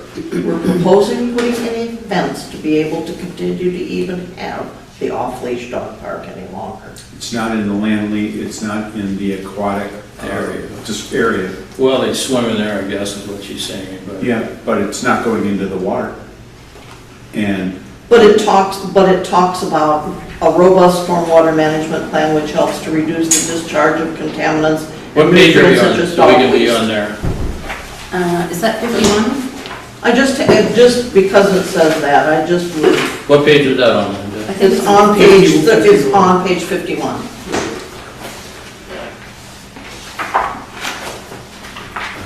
Joanne can correct me, I looked at that and then I jumped over and looked at the specific locations for where the lease is. Yeah. And their technical description, and one is not in the other. So it's outside their scope. It's outside scope of their legal description of the leased property. Okay. It's something good that had to call. be checked. Yeah, But good it's question. it's just asking the question. Yeah, good question. Good question. You know, it's just, does that, because part of it is, if we do go forward with this, with the dog park and fencing it, part of that has to do with making some way for it to go down into the water to that one big buoy that's out there, which is the marker between how far the dogs can go and how far they can't. Well, this lease would say we can't go in the water, but a shoreline permit would still be required, but that's issued through the county. Okay. I just wondered, because it's just, Good question. you know, Yeah. it's like, it gets goofy when you've got all this stuff we didn't do before, and Daniel? I just want to get in trouble with them. Obviously, I've got no objections, I just thought I'd take this opportunity to understand this lease a little better. I'm looking at operations 2, exhibit B. It says the use is for owners only under operations, the first paragraph after exhibit B. Page. That is page 85.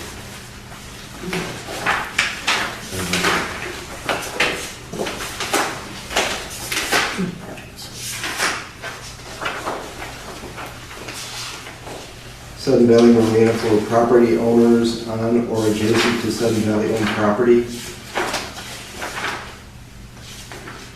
Does that exclude renting the docks to non-residents, or what does it mean? Our marina only is for residents now. We don't have. So we don't have any now? We have no non-owners So any longer. We gave them notice 2 years ago. Yep. And last year there was none. Oh, I thought we still had. Yep, some. no, That's the case. Oh, that's- absolutely not. So we're not supposed to? Is that what that means? We don't have to. Okay.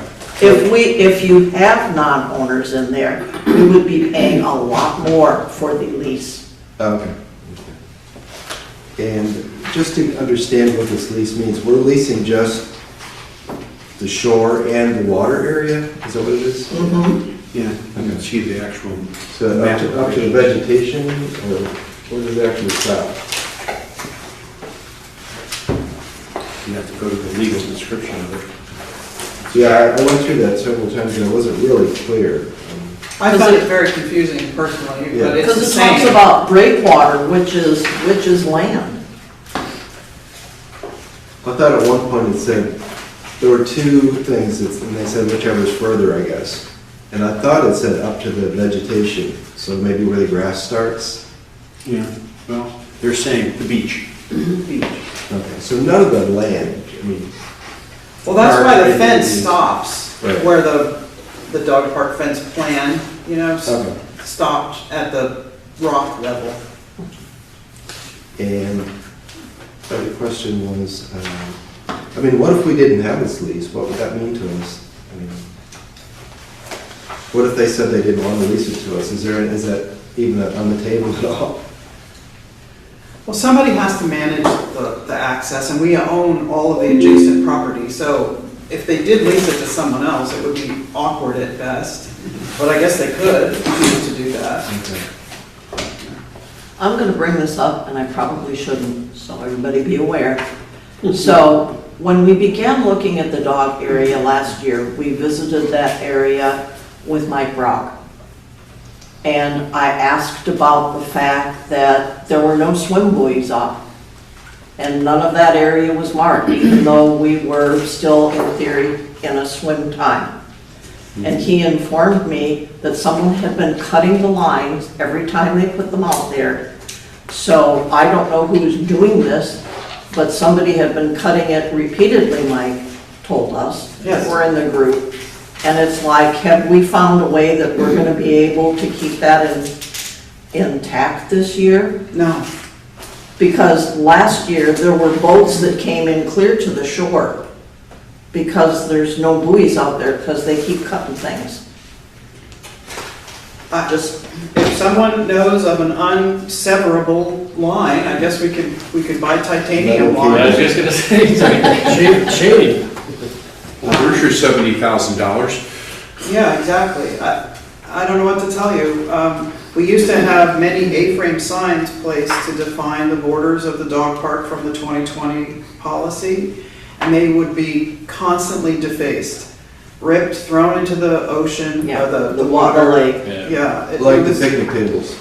Yeah, the picnic tables are now attached to the ground via concrete inserts underneath the ground. I'm just concerned for the swimmers, because there are still young children that swim in there, you know, as well, and it's like, when you have boats that are coming in there, because there's supposed to be several different buoys out there that show where boats aren't supposed to be, and then where swimmers can be, and it's just, I'm just concerned. Yeah, they had those buoys for years, and then they haven't been keeping them. Can we use half-inch steel cable? We can probably use a lot of things, but that's not what we're talking about right now. We're just skip back to what we're The talking lease, about. I know, I'm just concerned because it has to do with us if that's part of the lease, is you have to put those buoys in there to define those areas to be able to fulfill your lease. Yeah, it does. With the DNR. Yeah. Part of it. I had one more question. The status of the tires, so how does this affect what's happening with those tires, or? No. The same process would have to have been followed with or without this lease renewal. So are the tires actually in the area that we are leasing? Yeah. Okay. Bunches of them. That's all I have. All right, so the motion was move that the board of directors approve the proposed aquatic lands lease. We had a proposed by Mitch, second by Tiny. All in favor? That's unanimous. Nice table, by the way. Nice Yeah. table, cross-stock table. That was a lot of work she did. That was a lot of work. Yeah. Certainly appreciate that. Yeah. In my next life, I'll get a law degree and actually get paid. Yeah, you're a pauper now. But then you couldn't be here with us, Joanne. Look at all the funny things. What a shame that would be. We can get you some Section 8 housing somewhere, I'm sure. All right, moving on to our new business for request for approval for the Unilect contract. Joanne? So the purpose of this memo is to request approval of Unilect's proposal for election services in 2026.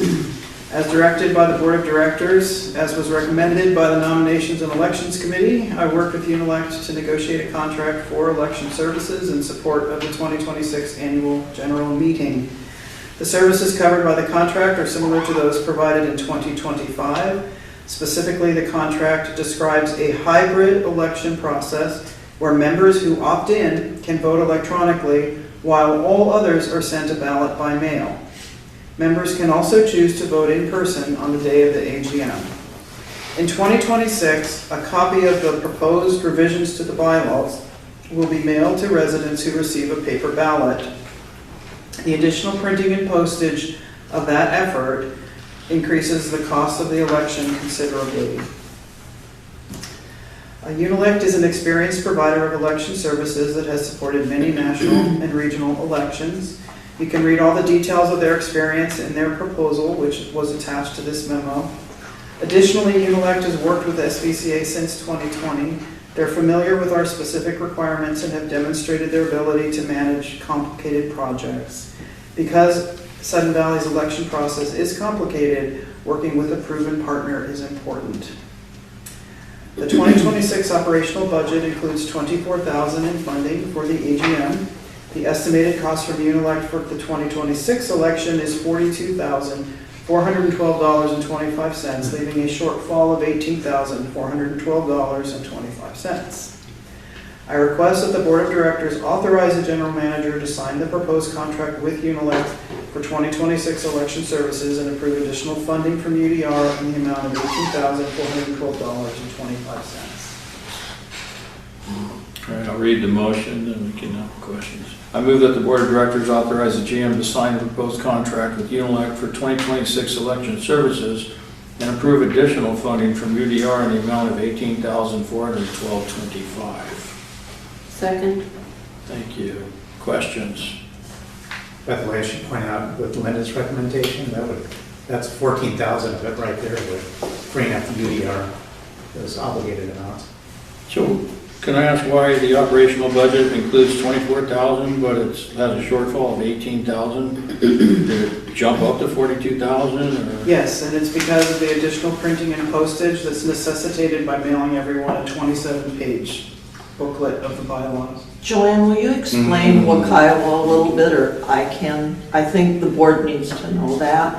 Okay, so one of the changes that we had to accommodate this year, it was about how we give notice to members officially. You mean Wakiowa change? A Wakiowa change.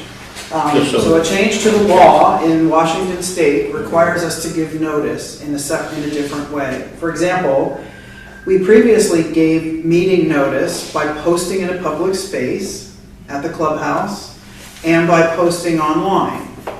And we had to give 48 hours clear notice of a meeting.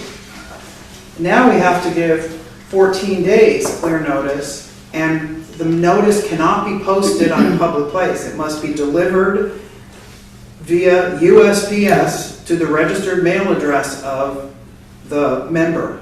That is a state law. It is a requirement. Similarly, for the election, where we are required to deliver a ballot and supporting materials to every member, that's what we have to do. Unilect recommended that we put the changes online and refer people to the changes online. And Richard, I ran it by Richard to be certain, and he said absolutely not. Now, we are in an advantageous position compared to many other HOAs in Washington State, because the Sudden Valley Views is mailed to every single member at their legal address, at their mailing address that they've given us. So if we publish something in the Views, it is automatically delivered to everybody, and it meets that very high standard for notice requirements. Correct. Yeah, correct. Right? So that's good. And that's why we published the annual schedules for the board and for the committees in the Views, because it got mailed to everybody. So as long as we stick to that schedule, we're good, right? We're covered on the notice requirement. We also post in public places. We also post on our website, because those areas are more convenient for many of our members to keep up to date. But that's why we see this huge jump, because last year, 2025, I don't even think we spent the budget on the election, right, Joel? No, less than the budget. It was a little less than 24,000. Yep. So we can potentially mitigate these costs by embarking on a campaign to opt in more of our members to vote and receive notice electronically. One of the challenges, though, is we need to find a way in our current database of record, which is C3, our accounting software maintains our database of members and ownership. And Joel has already begun to look into marking our official database with a variable that denotes that they have officially opted in. And we need to write a process to go into the accounting processes that are reviewed at the time of the audit, to say how someone gets into that and how someone would come out of that, opt out after they had opted in. That process was begun last year by creating a set of documents and a process for people to say, yeah, sure, I'll vote electronically.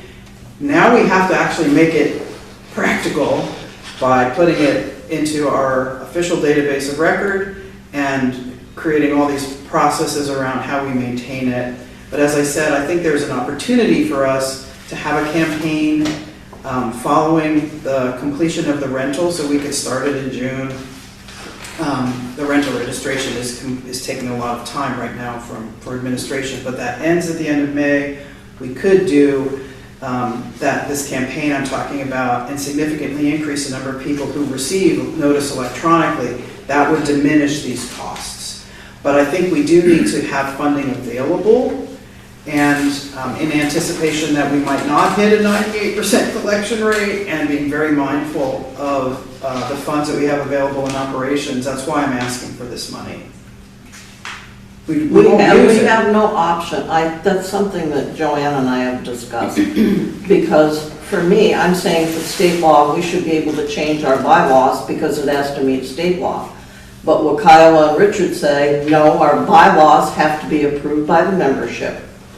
So, and that's part of the reason why, one of the things now, and it's the only thing I can think of, when we talk about assessments and how budgets are approved, we all know that it's the new Wakiowa standard. That's only in a tiny footnote in the bylaws, and everybody at the last AGM was just outraged because they look at that and they don't see that little footnote, and it needs to be changed. That's been a change for a long time, but we've never put anything in our bylaws to change that whole section of assessments and dues, although that's going to happen now. Unfortunately, we have to get 60% of the membership to vote to approve this, or they stay the same, and we stay with the same confusion that we have now, and it will continue to be a problem. It'll be in conflict with state Yes, law. and there's nothing you can do, even in 2028, when Wakiowa still becomes law until we get our bylaws, everything that's in that, because this isn't everything. Until they vote to approve it, we will always have a conflict unless state law finally says you can modify your bylaws if it's state law and it doesn't take a vote of the membership. But until that changes, it takes a vote of our membership. So I just wanted to throw that all in there. I'm sorry it took so long. Yeah, I mean, I don't understand how that could actually happen. Why would they change the law, but we have to vote to be compliant with the law? Is that? No, that's actually the problem. We have no choice but to be compliant with the law. Our bylaws state our terms, and the states, this is what we got to do. Right. We have to make it official through our voting process. Right, and it's in the restrictive covenants, which are attached to the deed, that define how we amend our bylaws. We already discussed the very difficult task it would be to revise our restrictive covenants. So, and this is not an unusual situation. All the HOAs are facing this, which is why I recommended we start it this year, even though it's not required till 2028. Because if for some reason it doesn't pass, we still have Next another year, year. you're gonna do it all over again with even more that has to be in effect. And will go into effect in 2028. So is it a line item vote, or is it just vote to approve all the Wakiowa changes? Yes, there'll be one, there'll just be one, I believe, just one measure on the ballot that will talk about the edits, the amendments that need to be made to our bylaws to conform with state law. And it'll either be yes or no, and we need 60, is it 66 or 60%? 66% for the bylaws, I think. Right, so that's actually a strategic decision that needs to be made by the board later. Yep. When we get into talking about the ballot and how we want to organize it. All in favor of the group? This is complicated, but the relevant question is, do we approve the Unilect contract? Yes. The question was legitimately, why is it so much higher? And that's the answer. Yeah, I don't like it, but thank you. On that point of it being higher, and this is probably just a point of interest for me, when I got the letter from Sun Valley last week talking about the survey, I was kind of surprised to see the postage stamp at 78 cents. Don't we get a break on postage being a nonprofit? Not unless we make it like with the views. We used to mail it to each individual person. Now it's a mass mailing, so everybody gets it, and that gives us a cheaper rate, but that's the only way. Or a postcard, maybe. Yeah. A postcard. I know they're getting ready to jack first-class postage up big time real soon. And also a sales tax increase, just going to hit us in July. Yeah, so if we contracted the preparation of mailing out to a mailing company, they would be able to use various postal discount programs that are available, but they also charge you to a fixed postage and charge you to print and charge you to stuff and charge you to do everything else. So even though the postage was higher, it saved us money to prepare that mailing internally. Okay. Should buy forever stamps. A couple of years ago, I bought 300. I got some I bought years ago that I still use That, it. you're gonna come and break in your house. I told my wife then, this isn't going to be an investment. I had no idea. All right, so the motion was moved that the board of directors authorize the GM to sign. I'm sorry, was there any more questions? Okay, I'll reread the motion. I move that the board of directors authorize the GM to sign the proposed contract with Unilect for 2026 election services and approve additional funding from UDR in the amount of $18,412.25. There was a motion made by me, seconded by Tommy. All in favor? That's been approved unanimously. Regret it. Regretting me. Yeah. All right, moving on to our next item is request for approval of the 2026 budget calendar. So everyone had a copy of this in their packet, but to the point raised earlier, I also brought the Braille version. Perfect. Yeah, so I I'm here tonight to talk about the proposed budget calendar and to get your approval for the dates that are on it. Some background, preparing the annual budget is a major project that involves many different people. It is critical to keep to a strict timeline to ensure that all stakeholders have the opportunity to give input to the process while still achieving the necessary deadlines for inclusion in our election materials. Each year, a unified calendar is prepared showing the key dates that the board, the finance committee, the entity committee, and staff must all meet.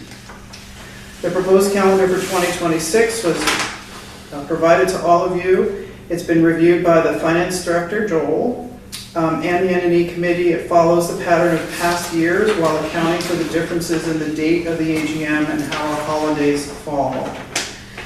So for those reasons, I request that the board of directors approve the proposed 2026 budget calendar. The motion is moved that the board of directors approve the proposed 2026 budget calendar. Second. All right, any questions or comments? Discussion? Yes, sir. Tiny, I see that they have, oh, you call me sir, I'll take it. Yeah. I changed my mind real quick. I see that we've got capital budget input on finance committee June 17th. All right, so how about long range planning input to finance committee on priorities before that? It's not there. Did we ever have it in there? Well, in the bylaws, the long-range planning committee is to provide guidance on our priorities to our capital projects. And so finance is going to give input on the budget. I think they should receive input on what our priorities are for construction. Okay, well, we are working on a 3, 5, and 10-year plan. This is a good thing, but it hasn't been there in the past, but the intent was, as the committee was assembled and the bylaw was put in, Linda, correct me here, that they would be given finance committee input on priorities. There's something in there. Yeah. I have to look that's under there, that's in their charter. I can't remember if it's finance they give it to, or I think it might be finance. They have to come up with, here's the priorities of what we're supposed to be doing. And finance is supposed to put the integrated budget together with operations and future capital. And the future capital priorities come out of. And part of that comes out of the reserve study. You know, you may not pick everything out of the reserve study as the long-range planning committee, but you certainly have that whole 30-year that goes year to year to year. Yes, it changes, but Here's the turn. The reserve study does not include items that do not exist. Items that do not exist but are wanted come out of the vision of the long-range plan. a perfect example is Barn 6 right now. It's not on the reserve study anymore. Yes, it is on the reserve study. Yeah. It exists. It's gone now. No, it's on there. It's there. It's there. It's But not the project, but the project. It's for 3035, by then the wind will have blown it over. Yeah, but that's the purpose, yeah, if it doesn't exist. It's that sort of thing. If this is something we're gonna plan, you know, like you say, but it's 3, 5, and 10, I think Barn 6 is gonna be before that, but the board also tasked LRPG to look at that, correct? So looking at priorities for the and coming then year is what we're process. talking about, that would affect the budget.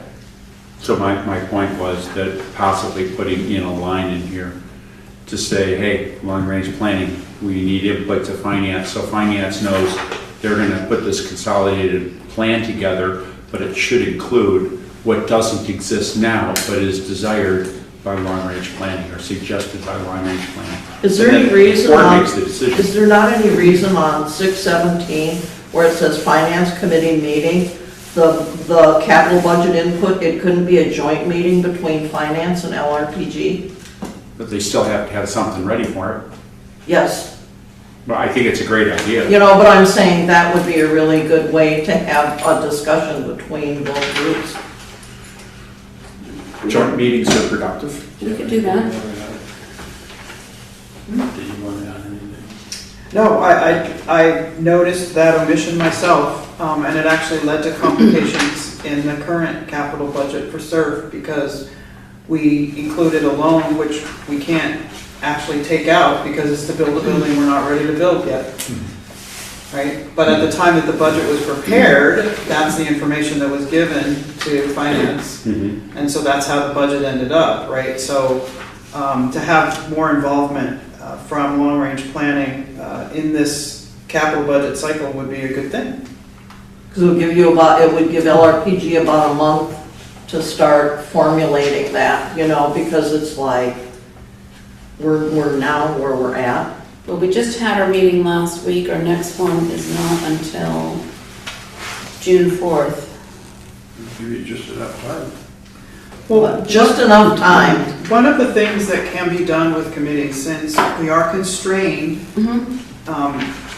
we can't suddenly add new meetings, right? Yeah. But we can add meetings, we just have to get them in the views, right? That's all. And the other thing that makes a lot of sense to me is that most of what we work with are documents.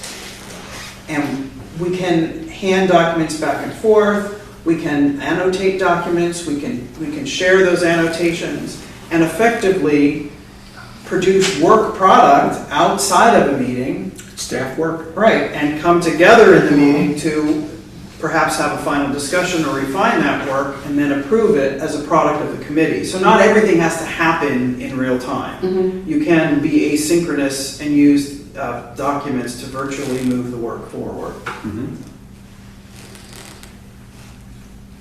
All right. Sounds like homework. It does sound like homework. I'm kind of like deer in the headlights right now, but Sorry.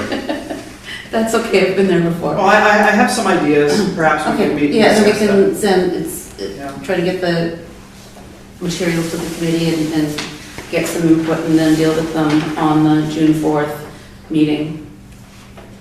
I think the membership had some really good points when they were saying, look, we haven't been running things through process, So, all right, look, process, long-range planning, finance, everything, and then to the board.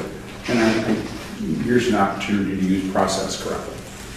Okay, so if I understand, we should add LRPC to the meeting on 6/17. I would try that for now, because at least it's on the books. And we will have our meeting June 4th, and as I said, it's already getting into May, but we'll send some stuff out. Right. So what we can do then is, in the upcoming issue of the Views, which will be for June, we can make, since the 17th is more than 14 days after it'll come out, we're covered. If we get the views out by the 1st, right? Well, we have to make sure that, we were closer to the May 1st deadline in May, so we're getting there. It's getting better, it's like collection rates. Sometimes it's us that holds it back because we've got a couple of things we need to. Yeah, that's what I'm just saying on that one, then for sure it'd have to be out to get your 2-week notice. But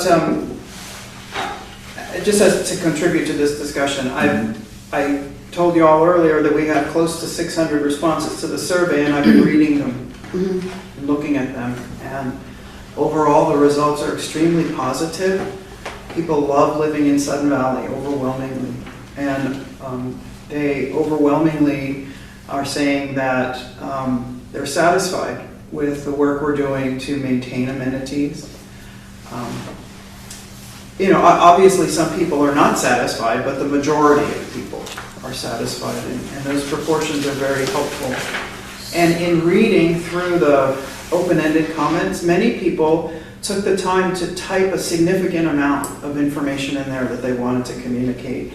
And more than a few people have said, why do we waste money on security, right? Why are we wasting money on publishing a newspaper nobody reads? Of course, when we ask people how they learn about Sudden Valley, 89% of them said they read the View, so whatever. But it's very clear when you read the comments that most members do not understand the legal obligations that face the association. And so they don't have the correct context for the decisions that are made. And it is an impossible thing to educate everyone, right? All you have to do is look at the falling test scores of our young people. But the truth of it is that some people would understand more if they had more opportunities to hear the information. So I do think it's worthwhile to hold in-person meetings. Many people don't absorb information if it's only available in a written format. They just don't. So hearing something spoken about, hearing it discussed, those are ways that many people find it easier to learn. And to create different venues to share information could be helpful.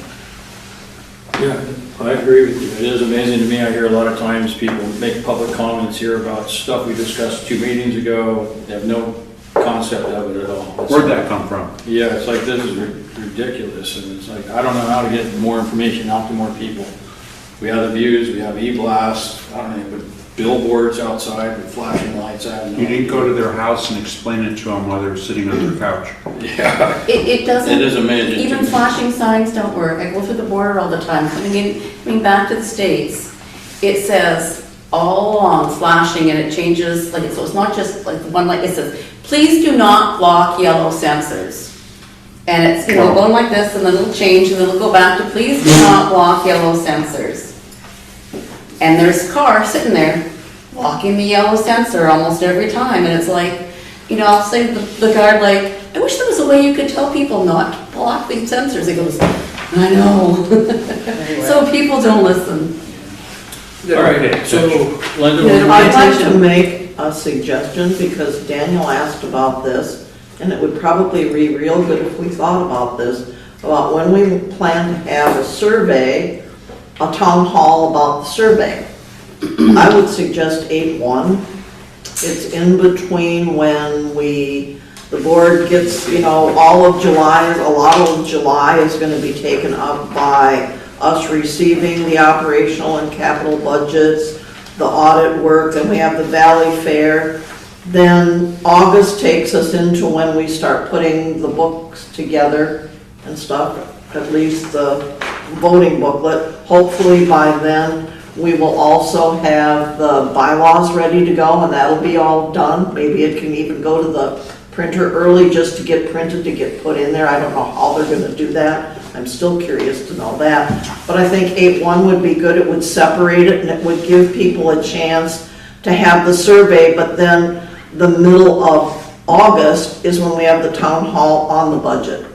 So I think it'd be a nice kind of a gap, but that's just my suggestion. Yeah. I Raise my hand up. let Joanne respond real quick, and then. I think that's a little late, and I think it's too close to the town hall. I think we should find a date in July in which the results can be presented, and that's not something that the board needs to do. I mean, that's true. That's a staff activity. Obviously, the board should try to attend, right? I can answer questions about the survey, but the results themselves are not subject to discussion. Yeah, I hear you. They are what they are. They are what they are. They are what they are. Yes, absolutely correct. So what would the town hall be for? To discuss the survey, or should you just? To discuss the results of it. Again, since not everyone is going to sit down and read it, I can show the graphs and charts and talk about the results. It's just another way to absorb the material. Gotcha. Mitch? I'm actually favoring Linda's suggestion, but I understand your point of view on timing. But let's say that we had the document review had the final version, and we wanted to explain it to people that they're going to have to vote for it, and it's the law. But if you combine that with the survey presentation, well, you have a lot of people there. It's kind of it would bring more people in. So they have to listen to there's this, but then the survey. You see what I'm saying? Mm-hmm. You want to if you combine. I kind of understand what you're saying. If you combine those two, we're going to get more people to participate on hearing the one thing that they wouldn't go to a town hall for, but they're going to go to hear Joanne. They're not going to go for the presentation of the budget, but they'll go to hear the survey. That's correct. So if you have one occur before the other, you'll get more people in there. So you're saying, though, that you're explaining the reasons why we have to vote for the changes. Is that? Yeah. You have to explain it to them. It's like, you can vote no, and then you're gonna ask, people are gonna say, why are you not following the bylaws? I mean, this is the problem we're gonna have, right? We all remember going to the last AGM where everyone was expecting that the budget passed because they saw the numbers and they went, what do you mean it didn't? Failed, yeah. It failed, what does that mean? It's like, okay, we don't need two sets of rules. So how do we get people involved? Well, they're gonna wanna hear Joanne talk about that survey. What other subject can we also present on that same day when everyone's gonna wanna go hear Joanne talk about the survey? But before we get to that, ladies and gentlemen, we just wanna tell you this thing about, Wakiowa. Or the budget, or whatever. It isn't the budget though, No, it's the it's the bylaws, and bylaws. it's so separate from the budget. I was playing with your Yeah, I idea know. of I having it hear in the what you're budget. saying. But if we do the bylaws, we'll probably communicate to more people because they're gonna wanna listen to Joanne. But we have this dry topic we wanna tell you about first. That's what I'm suggesting. Joanne? So I wholeheartedly agree that we need to present a town hall for the purpose of explaining and answering questions about and getting feedback from the community on the proposed changes to the bylaws. However, we have requirements to post the changes for a period of comment and then have a town meeting to receive input back. And there needs to be these are requirements. They're not, just advised or best practices. So we actually have to sit down, and I was going to bring this to the document review meeting on Wednesday and put together a communications schedule. When are the changes going to be posted? What explanation goes along with them? What is our comment period? Where's the article for the views? Yeah. When does that need to go out? When is the meeting going to be held? So this is exactly, it's everything all at once. Yeah, Right? it is, it's everything. It's the budget and the bylaws and the election. Sounds and- like the title of a movie. Yeah, so there's a lot to sort out. And then, we gotta think about that, it's on Saturdays too, so we have staff time expense and whatnot included in there, so. So these are the basic things on the schedule. And we do need to have one or possibly two additional meetings for the community to participate in around the survey and the bylaws changes, the bylaw changes. And then I'm sure that all of that will come up again at the town hall meeting and the AGM.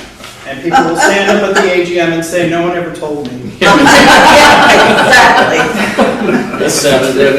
Well, don't forget, you got trunk or treat in here too, you got important stuff. This is a nice calendar, by the way, Joanne. All right, so getting back to this then, so I'm hearing two things. One, we need to add the LRPC on the 6/17/2026 Finance Committee meeting. It'll be a joint meeting, is that correct? Okay. And then I'm hearing that we also need to have an additional town hall, or suggested we have an additional town hall. To be determined? Well, yeah, I guess to be For the survey, determined, but then you we also the need survey. something for the bylaws. Yeah, survey and bylaws. So I'm getting, it's 2 for 1. It's a sales thing. You get them in there for one thing, and you're double down and you're getting the information out for both things. One may be boring, but the other one is more information, and they're gonna wanna hear it. And they're important. So the question is also too, time, right? Because people lose interest. How long are they gonna wanna spend at a town hall? It can't be a 4-hour thing. No one's Yeah. gonna stay for 4 hours. They're just gonna come to the 10 to 12 or 8 to 10, whatever their preference of listening is. So I guess it would have to be determined because some more thought needs to go into this. Next question would be who would put that thought together and to be determined date? Who would come up with that? Well, I think the document review has to come up with a schedule because they're. And that'll be Wednesday, you guys are holding that meeting. We'll see how far we get, because I got to page 7 of 27.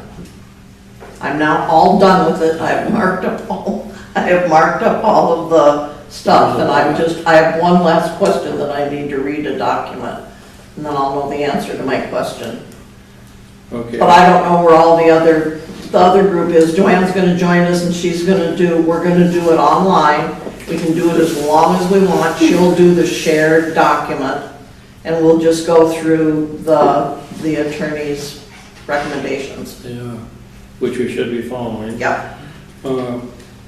Your survey, how long do you think that would take? The survey is going to close at the end of May. So during the month of June, there will be data cleaning and analysis and the preparation by Catapult Insights of the charts and graphs that are in the report.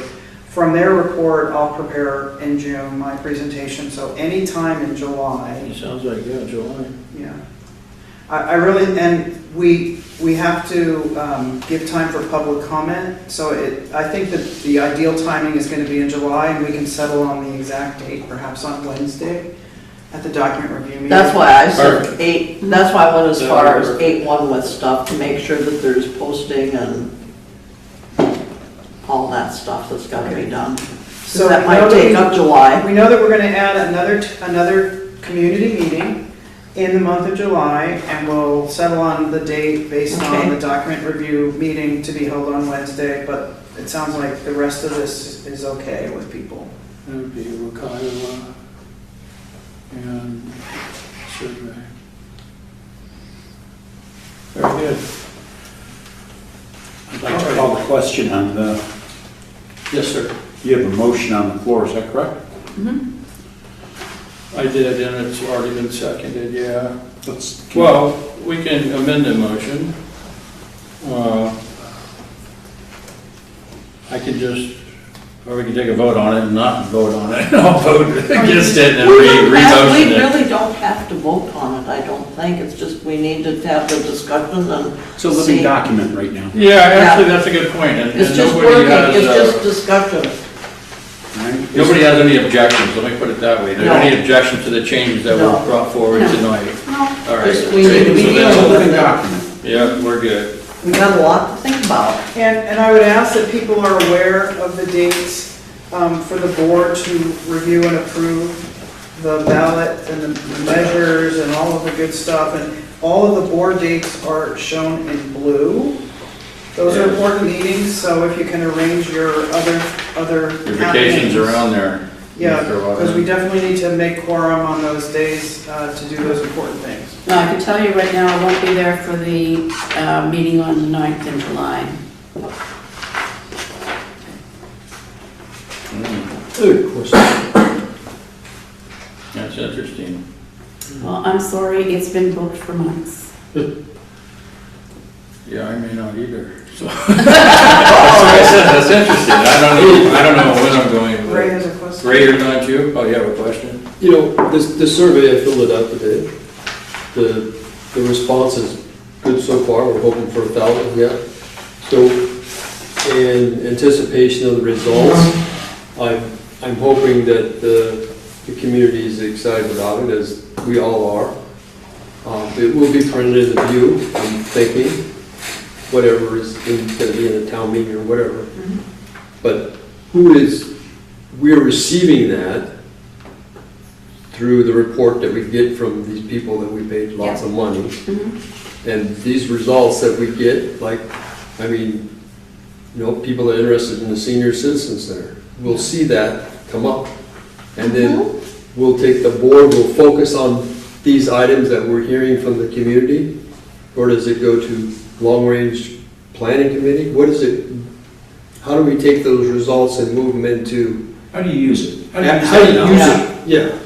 We're putting a lot of time and energy. It's exciting, and we're getting some response.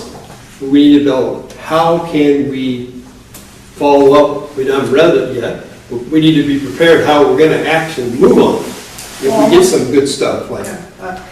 The way that the results will be presented, the way that we ask the questions, Yeah, there's 20 questions. It was designed to give us actionable information.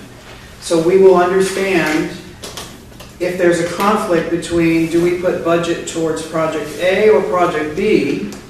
We understand, oh look, 80% of the community is saying we want better equipment in the fitness center, and only 30% of the community is saying that they, are interested in playing tennis.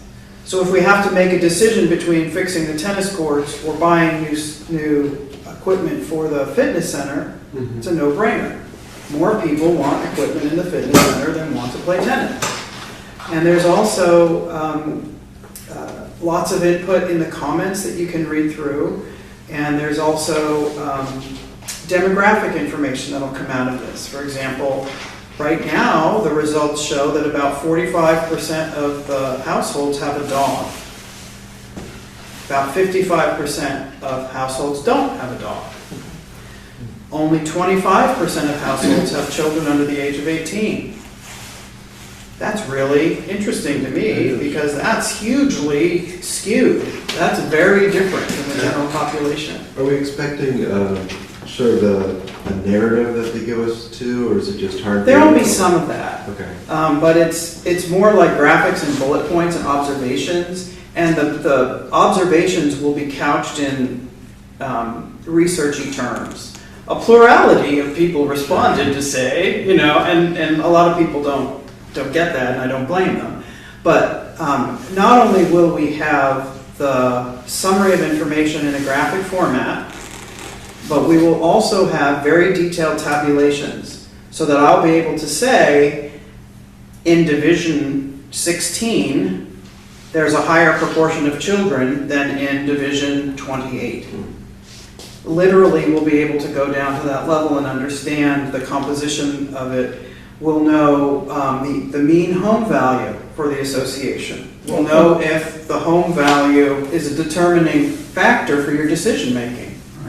Let's go to our next topic, if I could.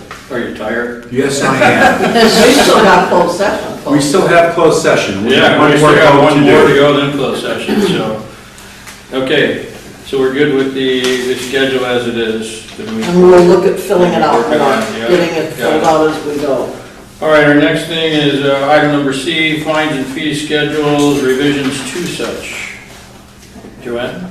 So the memo here is to request approval of a proposed revision to the Sudden Valley fees and fines schedule.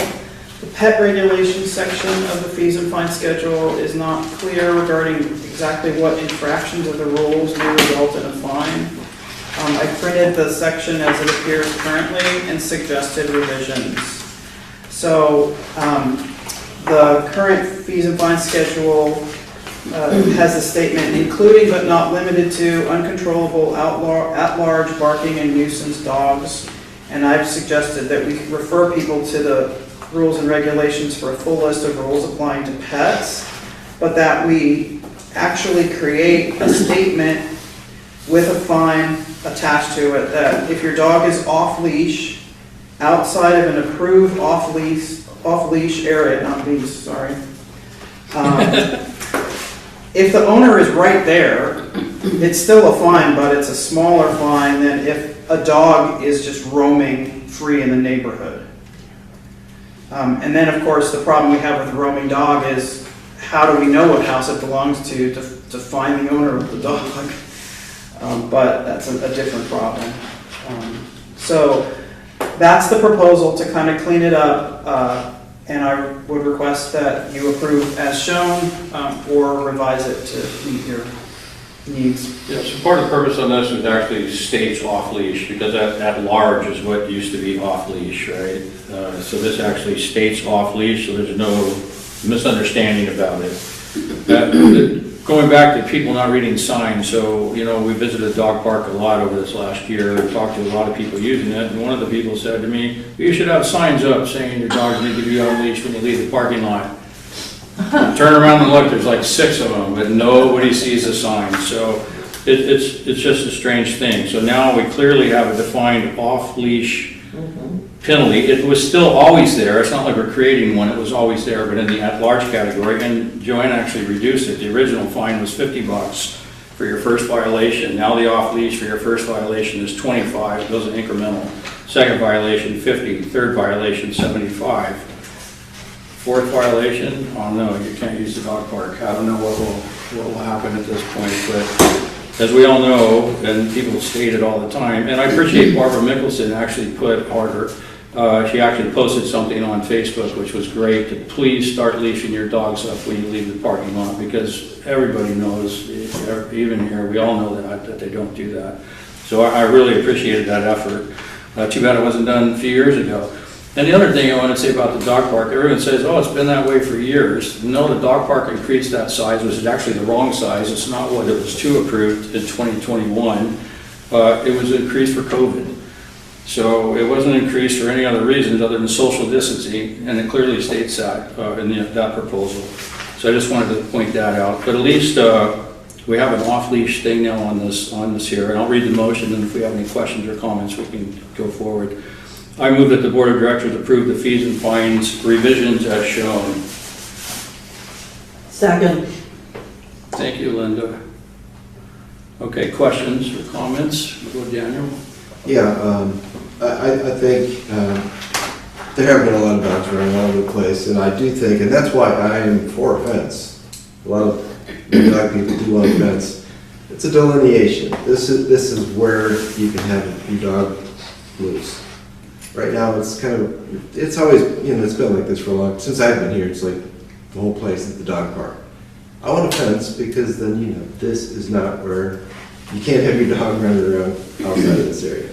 So most of the people I've talked to are good with that and want it, just because the problems that we have had with dogs running all over the place. The other question I had was the impounding. What would that look like? That's what I thought, right? Back of the tow truck with the dog out, take it away. We have a dog jail down in Barn 6. Most people don't know it's there. There's the dog jail. Is there really? Who's doing this? I mean, We do not, what's the we process? haven't impounded dogs for years. Yeah, I know. Because, you see dogs running loose on Facebook all the time. How do you catch them? I used to pick them up and bring them to the office. Yeah, I don't know. It's true. It's true. And we would bring them home at night and we, but yeah. The other thing is, we used to have a chip reader in the office. Oh, really? Yeah. Yeah, and I don't know whatever happened to it, but we had a chip reader in the office, and dogs would come in and we'd read the chip and call the owner. So, buy a chip reader. If it can't be found anymore, get a chip reader. Most of the dogs are chipped. Well, that's And there used to be pictures on the website, in the announcements too, of here, this dog is in the office, this is your dog. This is your puppy in the office today, we're making you file paperwork. Yeah, we've had some repeat offenders in our neighborhood, but... Yeah, but we pick them up, and they'd be in the office. And if they didn't pick them up by the end of the night, we didn't impound them, took them home. But I think it does need to be clear that, there are rules, and it wasn't really, I don't think people really understood that. You have signs, but, where? It wasn't really clear. Mm-hmm. So I think the fence is a good idea. Of course, we dispute where it should be, but I think that in addition to these fines being clear. Now we gotta start enforcing them, that's the Yeah, thing. that's fine. Yeah, It's get the fence up first. Yeah. All right, so the motion's been read and seconded by... I still. Oh, I'm sorry. On the revised is shown, first violation, second, third, subsequent. I don't have my rules and regs with me, section 6, what are those? Are they? Those are section 6 is actually pet regulations. It's the whole list. It's the whole thing. I see. So this is different, are you gonna? I'm calling out two specific elements of section 6. Got it. Section Thank you very much. 6.2.1 talks about being off leash, just, your Your dog's dog. walking at heel. Got it, thank you, I'm clear. One quick distinction, the parking dogs, is that... how do That you do falls that? into the first, second, third violation or subsequent violation. And we have to have documentation by security, and it's been almost impossible to get it, because of course neighbors are saying the dog was barking all night, and then the dog owner's like, I was here, the dog wasn't barking all night, and that sets neighbor against neighbor. It is very hard to resolve dog issues. Okay, so that is something that Alan would, or security would hear about it and then report that to Alan. That's how that works. Because ultimately, the Humane Society is who is supposed to deal with this. Yeah, that's what I was really clear about. We receive calls to security to complain about dogs, and we receive complaints complaining about dogs at administration. They all funnel into compliance. We attempt to follow up on them and create evidence that would allow us to issue a notice of violation and eventually fine someone if the behavior wasn't corrected. But in all of our violations, we do give the opportunity to cure. People are told what you're doing is against the rules. Please stop it by this date and time, and you either comply or you don't. And so for barking dogs, that's really hard. Yeah, it is. Yeah. Yeah, but I think it's important, as she just said, the issue here is not to go ahead and build our budget based on fines. It's to build a community. Yes, awareness, absolutely. Yep.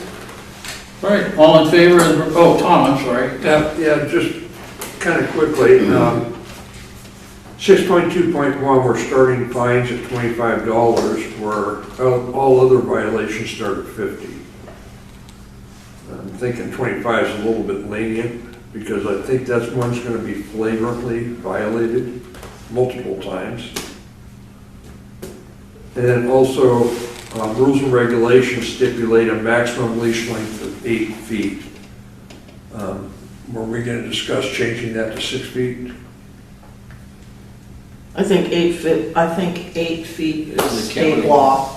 It's 15 in our bylaws. It's 15 in our bylaws, but if you look at the actual Our bylaws are 15 feet attached to a chain in your yard. That's true. Leash length is 8 feet. That's correct. Yeah, because the state law is 8 feet. Yeah. I think Jean's comment was 8 feet might be a little hard for you to control an animal. Is that what she was saying? 15 feet, well, she thinks 6 feet is better. You know, she just got bit, actually. Heard? Yeah, and the owner refused to give his name and walked away and didn't share any information. See, that's what happens quite with a lot unfortunate. of these. In our dog park? No, on our street. On the street. But I mean, that stuff happens, so people say, oh, it never happened. Yeah, it does happen. Yeah, it does.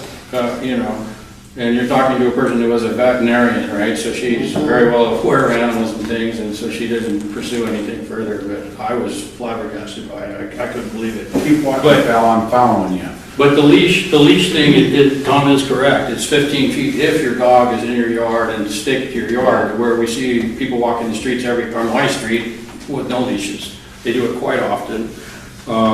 But it's important, and I think that's something we need to change. It's not on here right now. This is just the fines for that, but our bylaws need to change. So when we're doing our bylaws this year, that'll be one of the ones that need to be brought forward. Is it a bylaw or is it a rule and regulation? Rule and regulation. It still has to be, it'll have to be published to everybody and posted and public comment and all that stuff changes with the Kyle. It has to all be posted before we even vote on it. Calling the question. I'd like to call the question for the vote. Well, I just do agree with Tom that on that first one, where off-leash with owner nearby, $25 is a little low, and it is the lowest one. Whereas off-leash roaming without them is 50, 75, 100. I'd like to see them both the same. Yeah, agreed. And then I would. Tom, I apologize. I forgot we had a comment on the floor when I asked to call the question. You're forgiven. This time. Did we hear that suggestion? That we would raise the off-leash outside an approved off-leash area where the owner is nearby to $50 to do increments 50, 75, and 100. Does that seem? I'm good with that. I'm good with that. Doesn't that seem a little stiff? I think the thing that we need to remember and why it's lower in that first instance is the owner is nearby. In the second instance, it's just a dog roaming. Well, I guess what would be nearby? I'll give you an example. So Mike Brock and I were out there like a month ago at the restrooms, right by the dog park. We were actually going out there. A dog came up and was angry with us, a German Shepherd. Ran over and, we didn't pay attention to it because we didn't want to get involved with it. The owner was on the spit, right? Or not the spit, he was out with that finger down at the very end of the dog park, all the way at the end of the sand is. He was over there, he had no idea where his dog was. He looked like he was clamming or something, which I know is impossible, but he was like bent down doing something. The dogs were harassing Mike and I. He had no idea it was there, and he didn't pay any attention until a lady had come up with her dog actually on a leash, which surprised me. And she was walking by. That other dog got in a fight with that dog. And she had to let go of the leash because they were going at it. Nothing like serious, but I mean, they weren't playing, I'll tell you that. And the owner had to come running all the way from there. So to me, that's not nearby. That's not nearby. That guy had no idea where his dog was, what it was doing, and it was like... That's not nearby. Okay, so how would you turn I'm this walking, happen? I walk my dog sometimes, and my dog can walk at heel, all right? You all see my dog, all right? She can be impressive looking, but she's a cupcake. But I can get her to walk at heel. Well, she's a cupcake, all right? She is. It's a Doberman, but, all right, but that would be, I could see, look, get a warning, you could put the leash on, all right, put the leash on the dog. No, I've seen a second time with her walking at heel, that's a $25 fine. Yeah, so you prefer. So I would like the idea that we don't give violations out right away, it's warning, right? So this is, and then the security guard, hopefully will start knowing these people, knowing the face, and go, look, I've already warned you once, I've warned you twice. You're getting a fine this time. It's like where I'd like to see. I walked the trails today around the lake and had both dogs, and they're on leashes. And I bounced into a person, another member, who I've met many times, and her dog is never on a leash. And it's like, how you doing, how you doing? Okay, I'm just gonna keep walking my way, we're going this way, but never on a leash, all right? But the dog walks somewhat at heel, and be a warning and then a $25. So out of curiosity, how wide is the area you were walking by? Oh, it's not wide at all. So I'd say 5 feet. So to my point, and the entrance to the dog park's 15 feet. And I hear people walk opposite directions all the time around Lake Louise it is. Yeah. They go both ways, there's never a problem with two dogs walking by each I other. always say, I have two friendly dogs, and someone else will say, oh, today, this happened, a woman said, he reacts to big dogs. So I choked up on my dog's leashes, and we said, hi, how are you doing? And we kept walking, just kept going. Just choked up on the leash and just kept walking. And then I leased them, let them go back out to 6-foot walks. Right? Yeah. That's very common. I've never encountered a problem. Okay, good. My point on 6.2.1, the $25, I see that the violations there being in the parking lot, people releasing their dogs from their cars without leashes. Yeah. That's where that was gonna get violated the most. And that's why I object to the low fine. Okay. Well, especially if you're gonna get warnings first. Yeah. That's And what I'm warnings. thinking. It's not like you just go, oh, here's a dog that's not on the leash, boom, you're gonna get a $50 fine. They're right there by their dogs. They're letting them out and they're walking into the park. It's like, no. You don't know if there's a kid on the other side of that area playing, all right? No. That's a $25. But the thing about the shepherd, the guy running all the way across, that's impound. I wasn't gonna touch that. That's a vicious dog. I was trying to ignore it like completely, like, hey, I'm not getting scared, but I was scared. All right, so do we leave it at 25, 50, 75, or do we? Change. Who wants? All right, let's, we'll make a motion for your change. All right, yeah. Well, I want to, before we make a motion, why don't we just see how many people just would right. leave it as it is, just. How many are in favor of leaving it as it is, 25, 50, 75? I would leave it as it is. All right, just show hands. I'd leave it as it is. I'll leave as is. People are looking All at right, us. so that's 4 already. Okay, so leave it as is. Yeah, 3, yeah, we That's don't have fine. enough people, okay. So the motion was on the table, move that the board of directors approve the fees and fines revisions as shown. It was motion by me, seconded by Linda. All in favor? So it'll stay at the 25, 50, 75. Perfect. I'm good with that. That's unanimous. All right, very good, thank you. Good discussion. My cats don't care that I'm not home now. I've got them on automatic feeders getting ready for when I'm gone on vacation. You have your catio, or what? Oh, you're going to Linda's house this week. Oh, you don't have an approved catio. All right, we got to make a motion, actually, we're moving to executive session at 9:40. Second. Thank you, Linda. All in favor? All right, 9:40, Spencer.